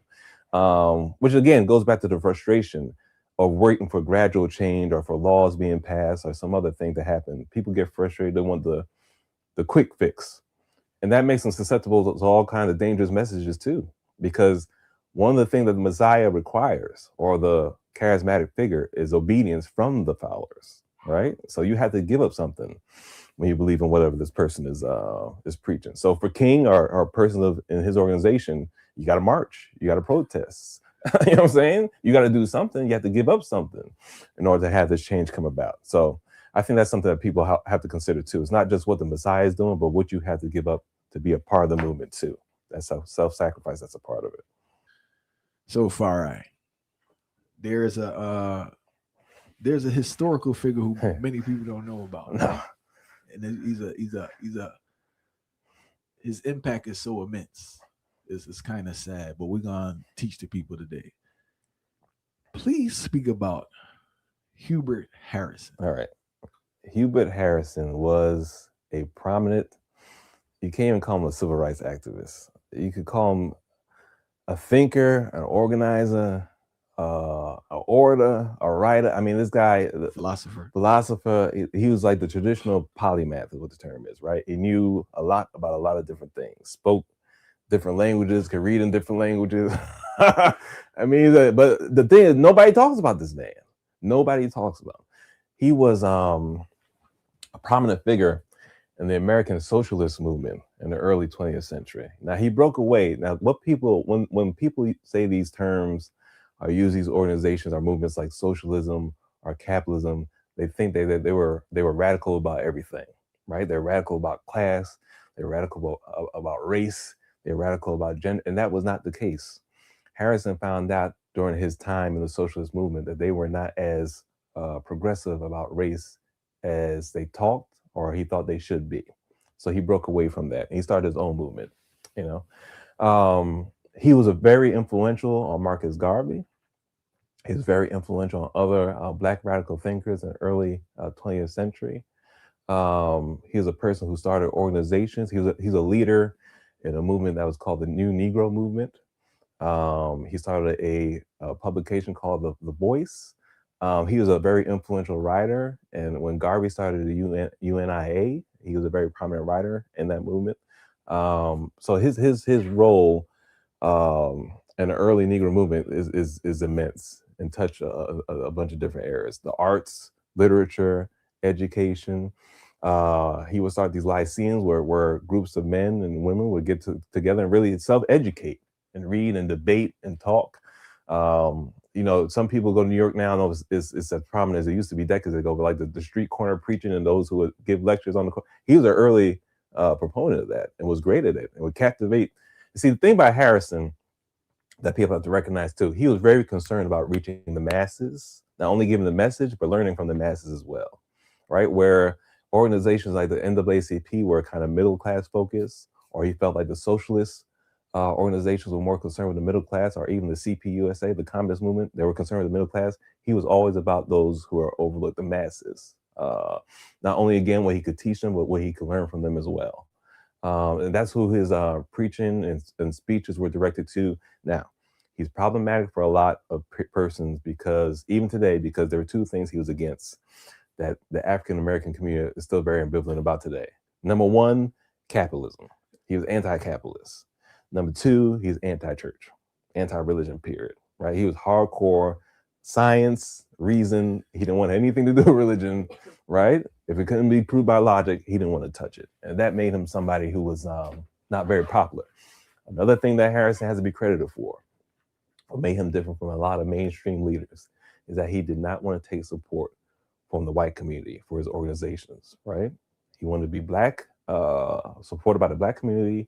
He wanted to focus on Black issues, and that kind of set him apart too as well. But yeah, overlooked figure, who's very influential on a lot of people who came. J.A. Rogers, A. Philip Randolph, Marcus Garvey. Well, Rogers and Randolph, if you read their writings, they talk about how brilliant he was and what a great speaker and orator he was. But if you read his writings, there's a collection of writings that are available. You get a book of them. I mean, man, he's everything. He wrote about everything, talked about everything, but greatly influential and overlooked. All right. Question I have now. We spoke about the influence, right? Yeah. Some people argue that Marcus Garvey pirated his ideas. Harrison said that. Harrison said, he said everything good about the UNIA he took from the Liberty League. He took from the Liberty League. Please elaborate on that. What are your views on that? Well, I mean, Harrison was, I think Marcus Garvey took from Harrison mainly was this race consciousness piece, Black pride, trying to uplift the Black race in terms of his consciousness about not being the inferiority complex that many African Americans were experiencing at that time. But he was also an internationalist. He was looking at making connections, for instance, between the Caribbean community and the African American community in this country, where there's been a rift or wedge between those communities throughout history. Another thing that he was focused on is that he did not believe that African Americans had the role of going to redeem Africa. He believed that if Africa was going to change, it was going to be on what Africans did for themselves. All right. Now, he differed from Garvey. Some of it was personal, some of it was philosophical. He thought Garvey was an egomaniac. He didn't like how Garvey handled his finances. He thought that Garvey inflated a lot of the things that he was talking about when he gave his speeches and so forth. So he broke away from Garvey after a period of time as well. Another part that they differ with, Harrison was not really a firm believer in like a vanguard, a leadership that was going to bring Black people out of their condition. He was a believer in the masses doing for themselves, a community doing for itself. So he was not a fan of, the boys is talented type. Like it's going to be the educated elite in the African American community that are going to change things. He didn't believe in that. He didn't believe in Garvey's view that some leader was going to come out, again, the Black Messiah thing. Some Black Messiah was going to come in and change the conditions of African Americans. And he saw Garvey. I think he saw it a little dangerous. That Garvey thought he was kind of this Messiah figure who was going to lead people back to Africa to change their condition. It's really interesting in that I don't tend to lean Marxist. However, I absolutely agree that, you'll hear on a lot of these YouTube panels, we need a leader. There is no leader. Where's our leader? I absolutely believe that even if, and I don't personally, but the anti-Black Blacks who think that Black culture is so effed up, if it's that effed up, the only way to rebuild it is at the individual or family unit level, and the leader's not going to be able to do that. Black people in 2026 are very divergent as far as their politics, as far as their worldviews, etc. There may be, a tendency to be conservative, but that conservatism is probably not strong enough to, have some mass exodus to the conservative values. And it might be, except the Republicans have, pretty much since the 50s tolerated overt racists. And people don't seem to be able to understand that Black people are not going to say, oh, hey, my entrepreneurship is going to override my distaste of American the racist tendencies in American culture. And I don't know why Republicans can't understand that. I don't know why the anti-black blacks can't understand that. I don't understand why a Candace Owens can't understand that. Getting off the Democratic plantation to go to the Republican plantation, because it is a plantation. It's just as much a plantation as the Democrats, if you want to use that kind of metaphor. So, in short, because I guess I'm going on too long, this this calling for why can't we all pull together, or why can't we be like other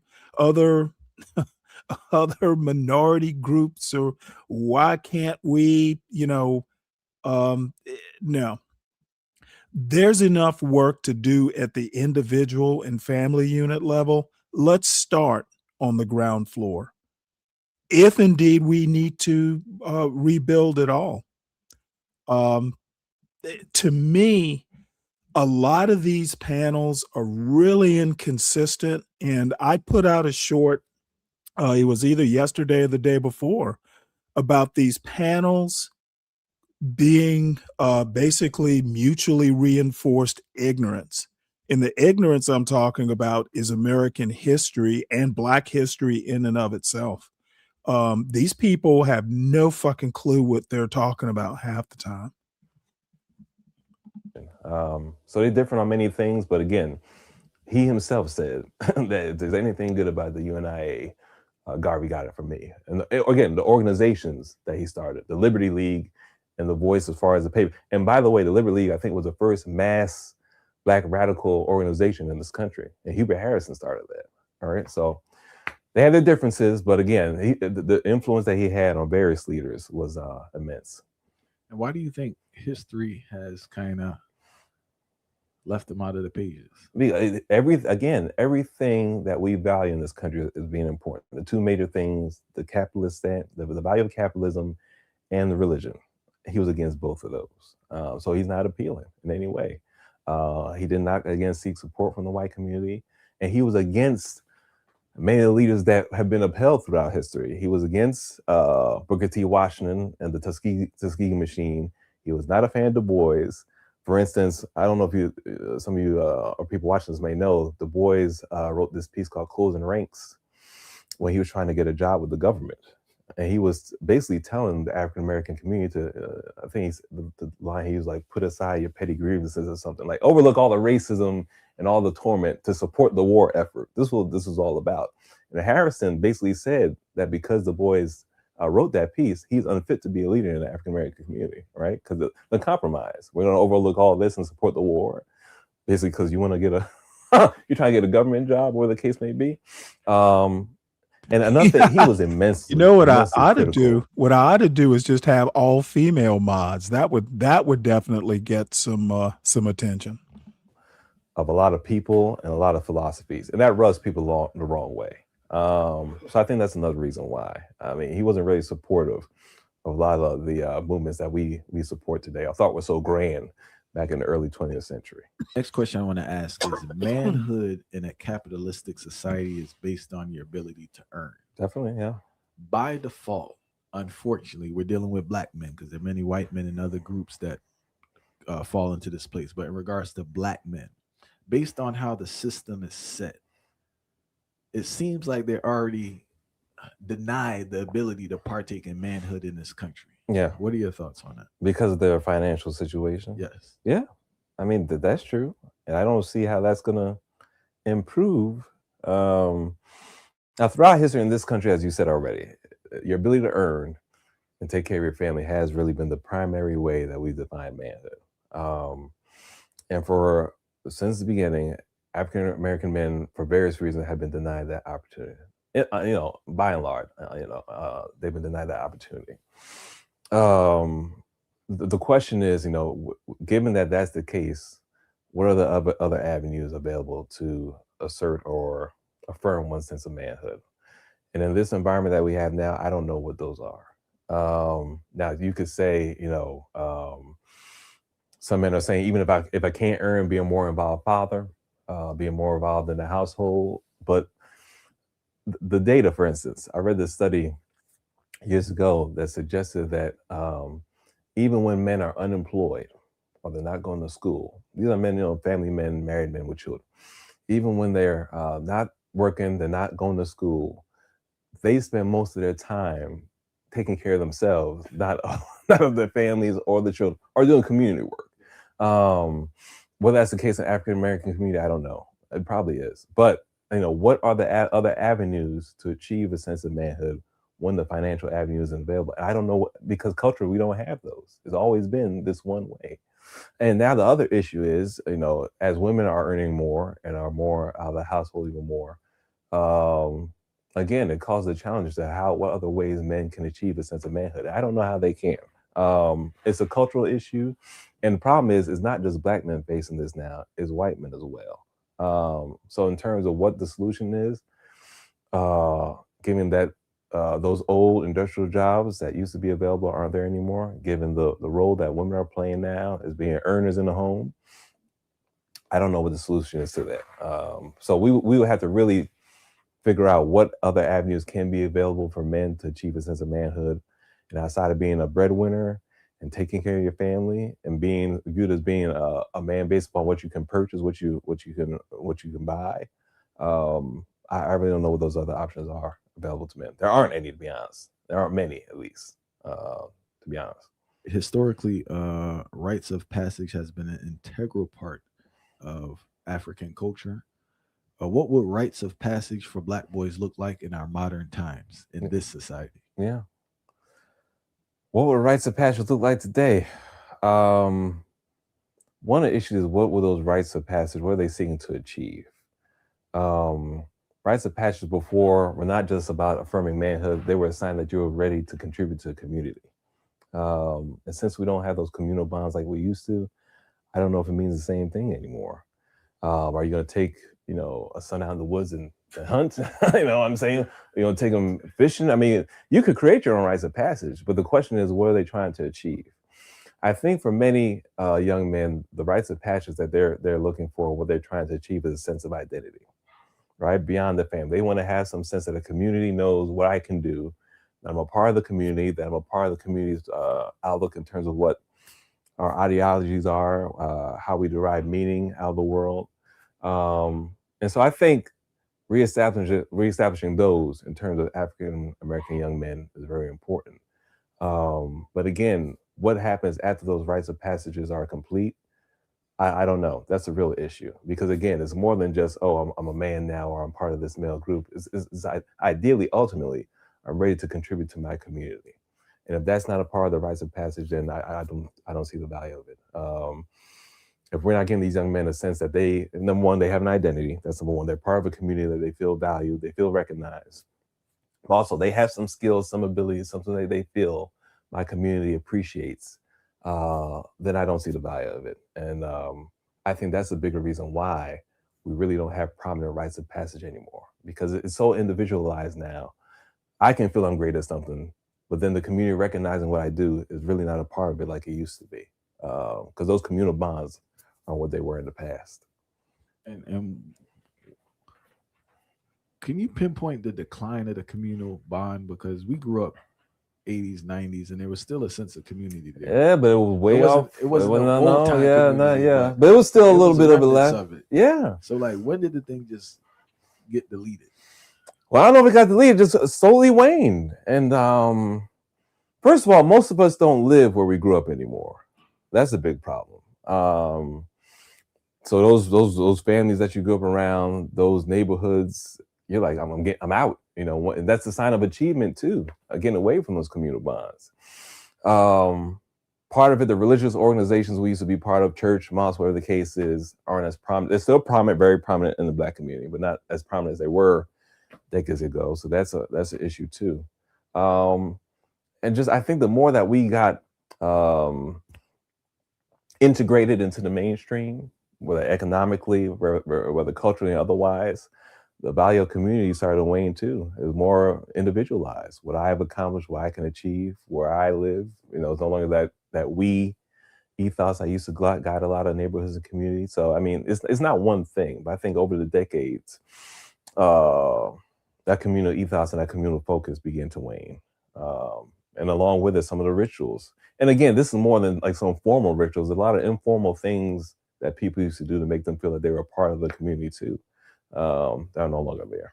What would be an example of an informal thing you're referring to? So you have something like a big sale at the church, somebody, little things, right? If somebody's at their house, all right, cooking dinner at the church, whatever. This is something they feel. This is something I'm contributing to the community. Or, we know this. Like, they used to have a couple men in the church to take the younger guys to go play basketball or football. I mean, is that a formal ritual? No, but it is a ritual in a way too, though. I mean, it makes you feel like you're a part of a community.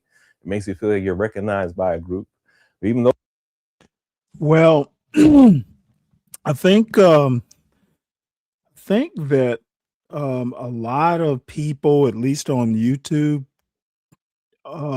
if you're growing up in one of the metro areas, every now and again you'll see one of these programs where city kids get to spend like a week at a farm out in the country. The South is totally different.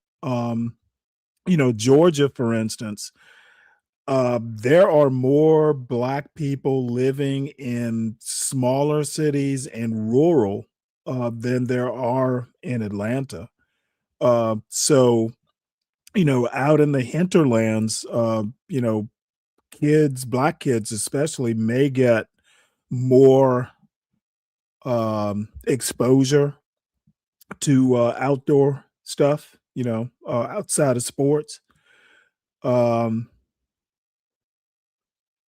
I'll give you for instance, years ago now, not too long after my wife died, we were searching for, kind of father-son activities. And for a little while, my son got into archery. The 4A up in Northern Virginia had, forget what they call it. I think it was Shenandoah Shooting Sports. And, the shooting sports included everything from, it was mostly archery, but, I had a couple boxes of shotgun shells because every now and again, they'd be, doing riflery and that sort of thing. And the archery, there was an indoor archery range that got used, pretty much every Saturday. Saturday morning, we get up early and do archery. He even got to shoot a crossbow, which I'm not sure that an 8-year-old should be shooting crossbows, but it was supervised. I don't ever want to get hit by a crossbow. Those things, oh my goodness, the damage they can do. So, anyway, my point is that, a lot of this is one of the things that I mean when I say that there are Black cultures, plural, because like where I grew up, fishing was a thing, maybe hunting, not so much, but fishing was definitely a thing. So he's laughing probably because he's a city kid. Oh, did you really? Oh, wow. Lupin, you should, how did you like it? I don't know if you're delayed or not, but how did you enjoy it?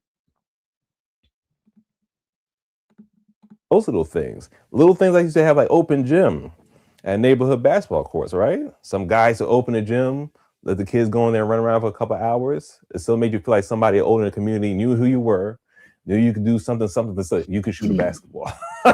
You know how to play a game.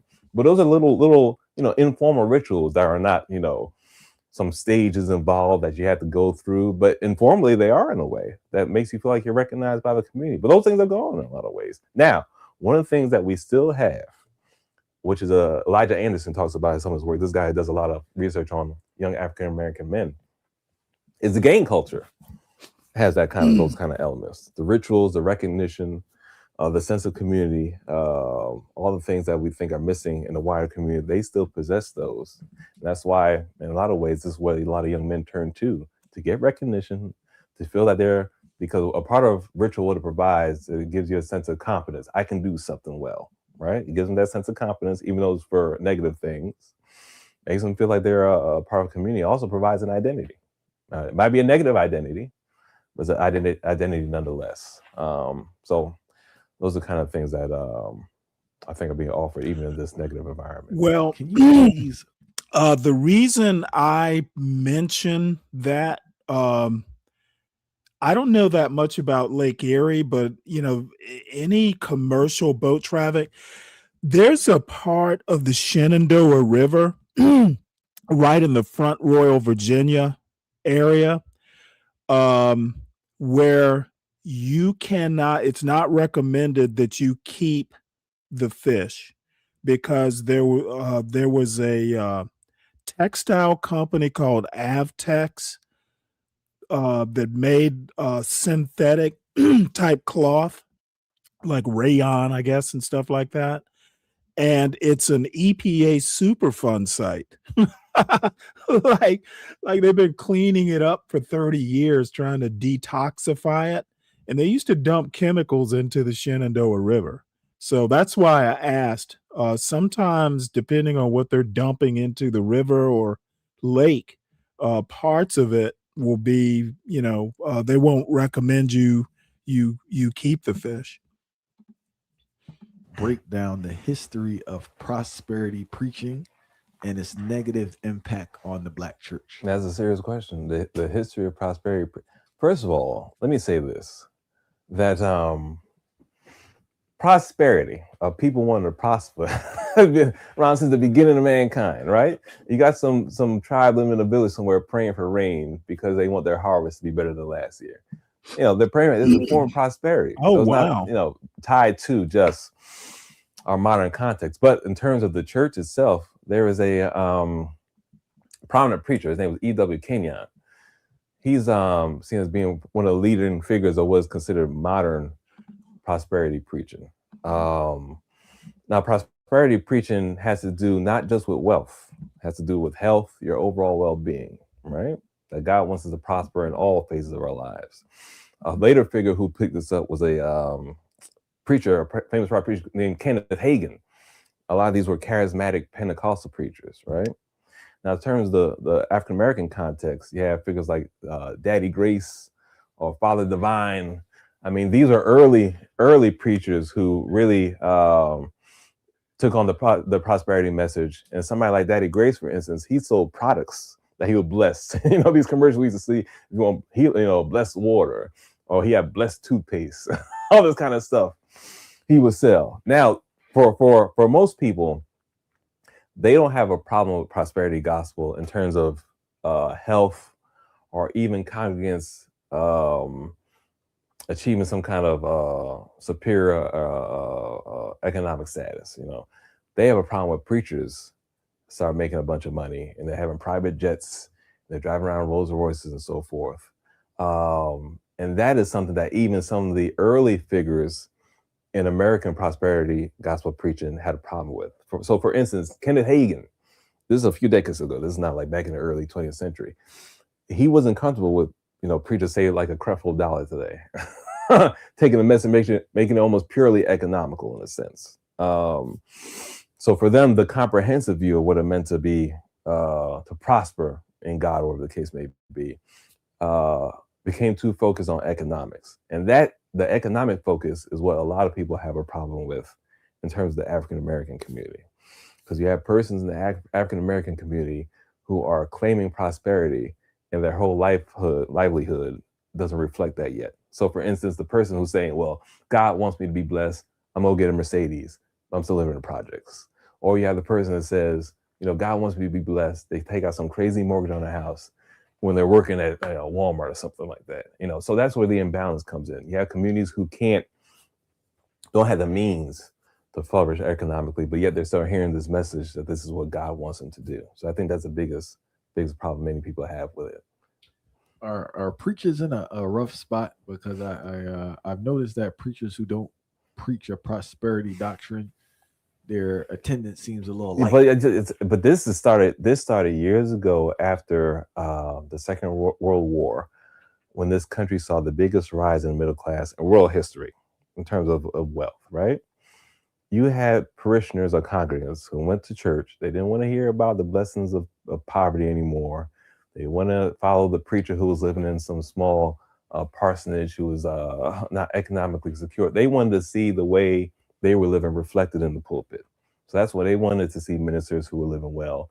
And to be honest, another thing that happened is that that's when a lot of pastors began to follow this model of the businessman, being economically successful, and the churches were viewed as being places where you could have could attain some level of economic success. So it wasn't all, figures like Daddy Grace again or Father Divine, parishioners too, because they started to live better, and because they started to move to the suburbs, and they started to have 2 cars and the 4-bedroom, 2-bedroom house and the fenced-in yard and all that. They wanted pastors or preachers in a way to reflect what they were doing and to let them, in many ways, make them feel comfortable with their lifestyles. And I think that's where the connect came to. So part of it were certain leaders who exploited it, but it's also parishioners who again began to become more affluent in the white community, predominantly, and later became took hold in the African American community, but basically in the white community where it started, and wanted their leaders, their church leaders, kind of reflect the lifestyle they were living.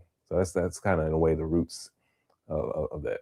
Sports is supposed to be used to develop youth, build community, help youth with resilience. Yes, yeah. But it seems like capitalism has, I don't want to say fully destroyed, but definitely hurt youth sports. Yeah. Can you speak on that? Well, I mean, I think the biggest issue has become how early some of these kids are exploited in terms of their abilities. Like before, you at least get to your teenage years before anybody knew who you were. Now you got people 6th, 7th, 8th grade, videos on YouTube, trying to get their names out there, trying to be known and so forth. The AAU phenomenon, people believe has ruined basketball because it's all about sponsorship, tournaments, and it's an ongoing cycle. So, I mean, in a lot of ways, it's ruined it. But, and again, I think the biggest problem is what these young kids desire from a very young age. They want to have a brand. They want to be marketed. So it's not about the skill or the love of the game. It's about what they can sell real quick or how much money they can make off of their skill. So, I mean, it taints it in a lot of ways, but I don't know. Again, it's kind of like a lot of these questions, given how dire the situation is in many ways, and given how capitalism and the money has corrupted these things, I don't see a way out of it, right? Because right now, if you're in 8th grade or a freshman or sophomore in high school, you have desire to play, say, college basketball, right away, it's like getting your videos online, how to get recognized, how to get noticed, how to get a recruiter to pay you some attention.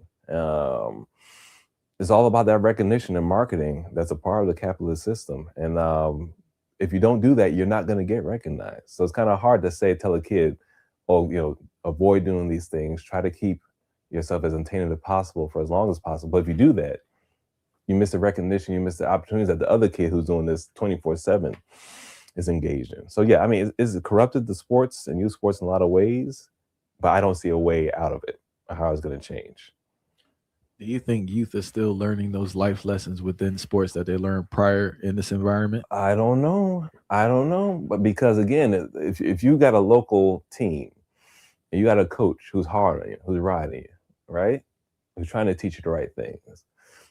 So the way thing goes today, you got a coach, 2 times over trying to recruit you who treat you the way you want to be treated, right? So it's like there's just so much of it and so many opportunities now, which is great for some kids. But the other thing is that resilience, having, you're having to deal with certain difficulties that you had to do decades ago because the opportunities weren't available. That kind of does wane or wear on somebody's ability to deal with difficulties in a way you used to have to probably decades ago. Yeah, I was shocked that the whole transfer thing that's going on right now, your ability to But just get up that, and but leave. see that's back to the money thing. This whole NIL thing that they have going on, where the college kids can make money outside of school now. It's not just you have your scholarship or what the money the school gives you. You could get $1 million deal in college and so forth. That goes to, again, if a kid or a young athlete can go to, say, Northeastern University, right? And it feels a good environment, coach is going to treat them right. They can learn skills there. They can grow as a basketball player. Are they going to choose that school? I don't know. That's a good point. They say it's good for leadership development and, spirit. I would say the spirit of fair play, not breaking, rules or, I think there's some good stuff in organized sports. Um, Maybe not to the degree, but I do think that you do learn discipline in sports, especially if you're a runner or track and field. You've got to keep to weightlifting schedules and even diet. There's some good stuff in organized sports. Over, say, going to the University of Florida, where they might not be a culture there like they have in Northeastern, but there may be financial opportunities there that they're going to miss out on at Northeastern. This is all a factor now. Now, it may hurt you long term in terms of your development and growth, not just as a player, but as a person, right? Because there are little frustrations and nuances there in Northeastern that you're not going to face at Florida, right? But you're going to go to Florida because the money's there, the brand is there. So little things like that, again. I mean, there's more choice available for these players. There's more money available. But again, you can choose now not to face certain difficulties and circumstances you probably had to in the past. I always feel, as a person who plays sports, I always feel sports destroy more people than it help. But I feel that in this environment now is just magnitude to a different type of proportion. Yeah, because now it's not just before. Well, you might be guilty because you're not as good a player as whoever this other person may be, but now you're guilty because you can't make the money that the other player's making, right? You're on a basketball team, the starter point guard has a deal with some local dealership who's paying him not crazy money, but say $50,000 a year to sponsor their cars, or the case may be, right? You sitting on the bench, you practice every day, you lifting weights, right? You think you got skill, but it compounds the frustration now because now, number one, you ain't starting, you're not as good a player, and number two, you can't get the money he's getting. Yeah, there are a lot of dynamics in that too, because it's just like if a person has a sponsorship, even if the person's not performing to the level, the coach still has to pay. That's what I'm saying. Yeah, and it just creates too much schisms within the team. It's a team, but just what it does to your own self-worth, because now it's double-fold. I'm not a good enough player, and not financially, he's doing much better than I'm doing. And then, like you said, the coach has a favor, not just the better player, but that person who's going to be more marketable in a lot of ways. So it messes a lot of things up. But again, everybody complained for decades because the players weren't making money. Everybody said they were being exploited, because back to the capitalism thing, right? They weren't making any money. They were being exploited. All they got was their scholarship and nothing else. But and they're now, still far right. This come like the civil rights law being passed. They're still being exploited because what's occurring is that you have like not even a percentage of people who are getting paid.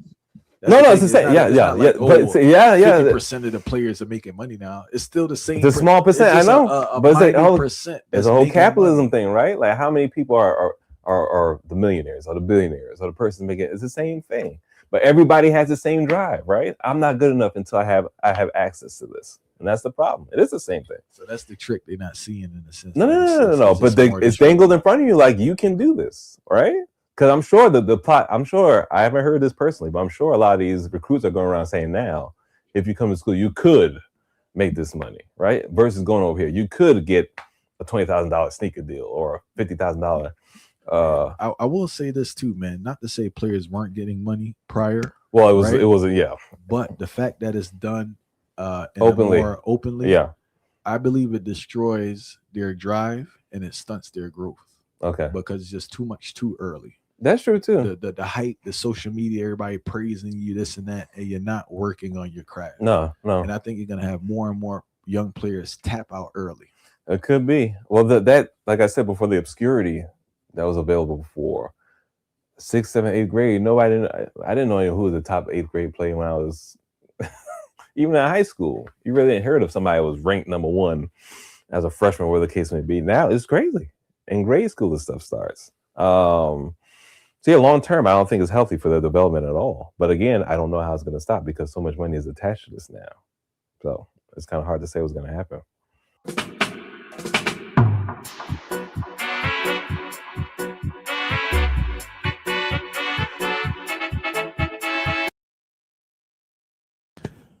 All right. So I think that is going to conclude today's festivities. There was actually another Brownstone thing that I'll drop into the chat if anybody's interested. I would play it, but it's the Brown not the Property Brothers. It's it's another one of those programs. Oh, you know what? Let's see here. I guess I'll have to go to history.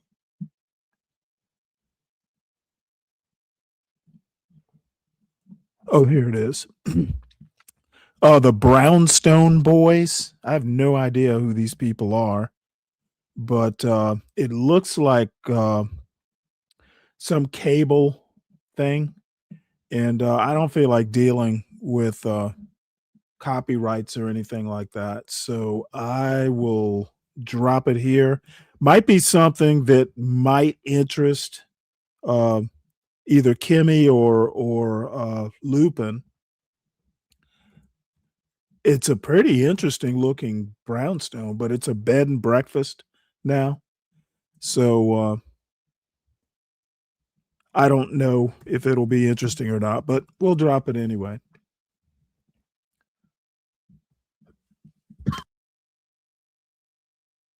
All right, so I should be back tomorrow.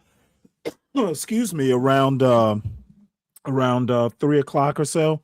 Oh, what did I say? Brownstone Brown. I meant Brownstone Boys. Yeah, the temperature has gone from 50 this morning to 36 now. It's supposed to get down to 20 or something tonight. I don't know. I haven't noticed any of the trees blooming yet, so hopefully there will be minimal damage to any flowering plants. But this came out of the blue. Just last week, it was getting like one day it got up to 80. So this is quite the shock. So I'm gonna have to batten down the hatches. I'm gonna go make dinner and then read a book or something. So I had a good time. Zhang, behave yourself. The ladies have wrenches and they're ready to swing them at you. So I leave it up to them. So I will see everybody tomorrow.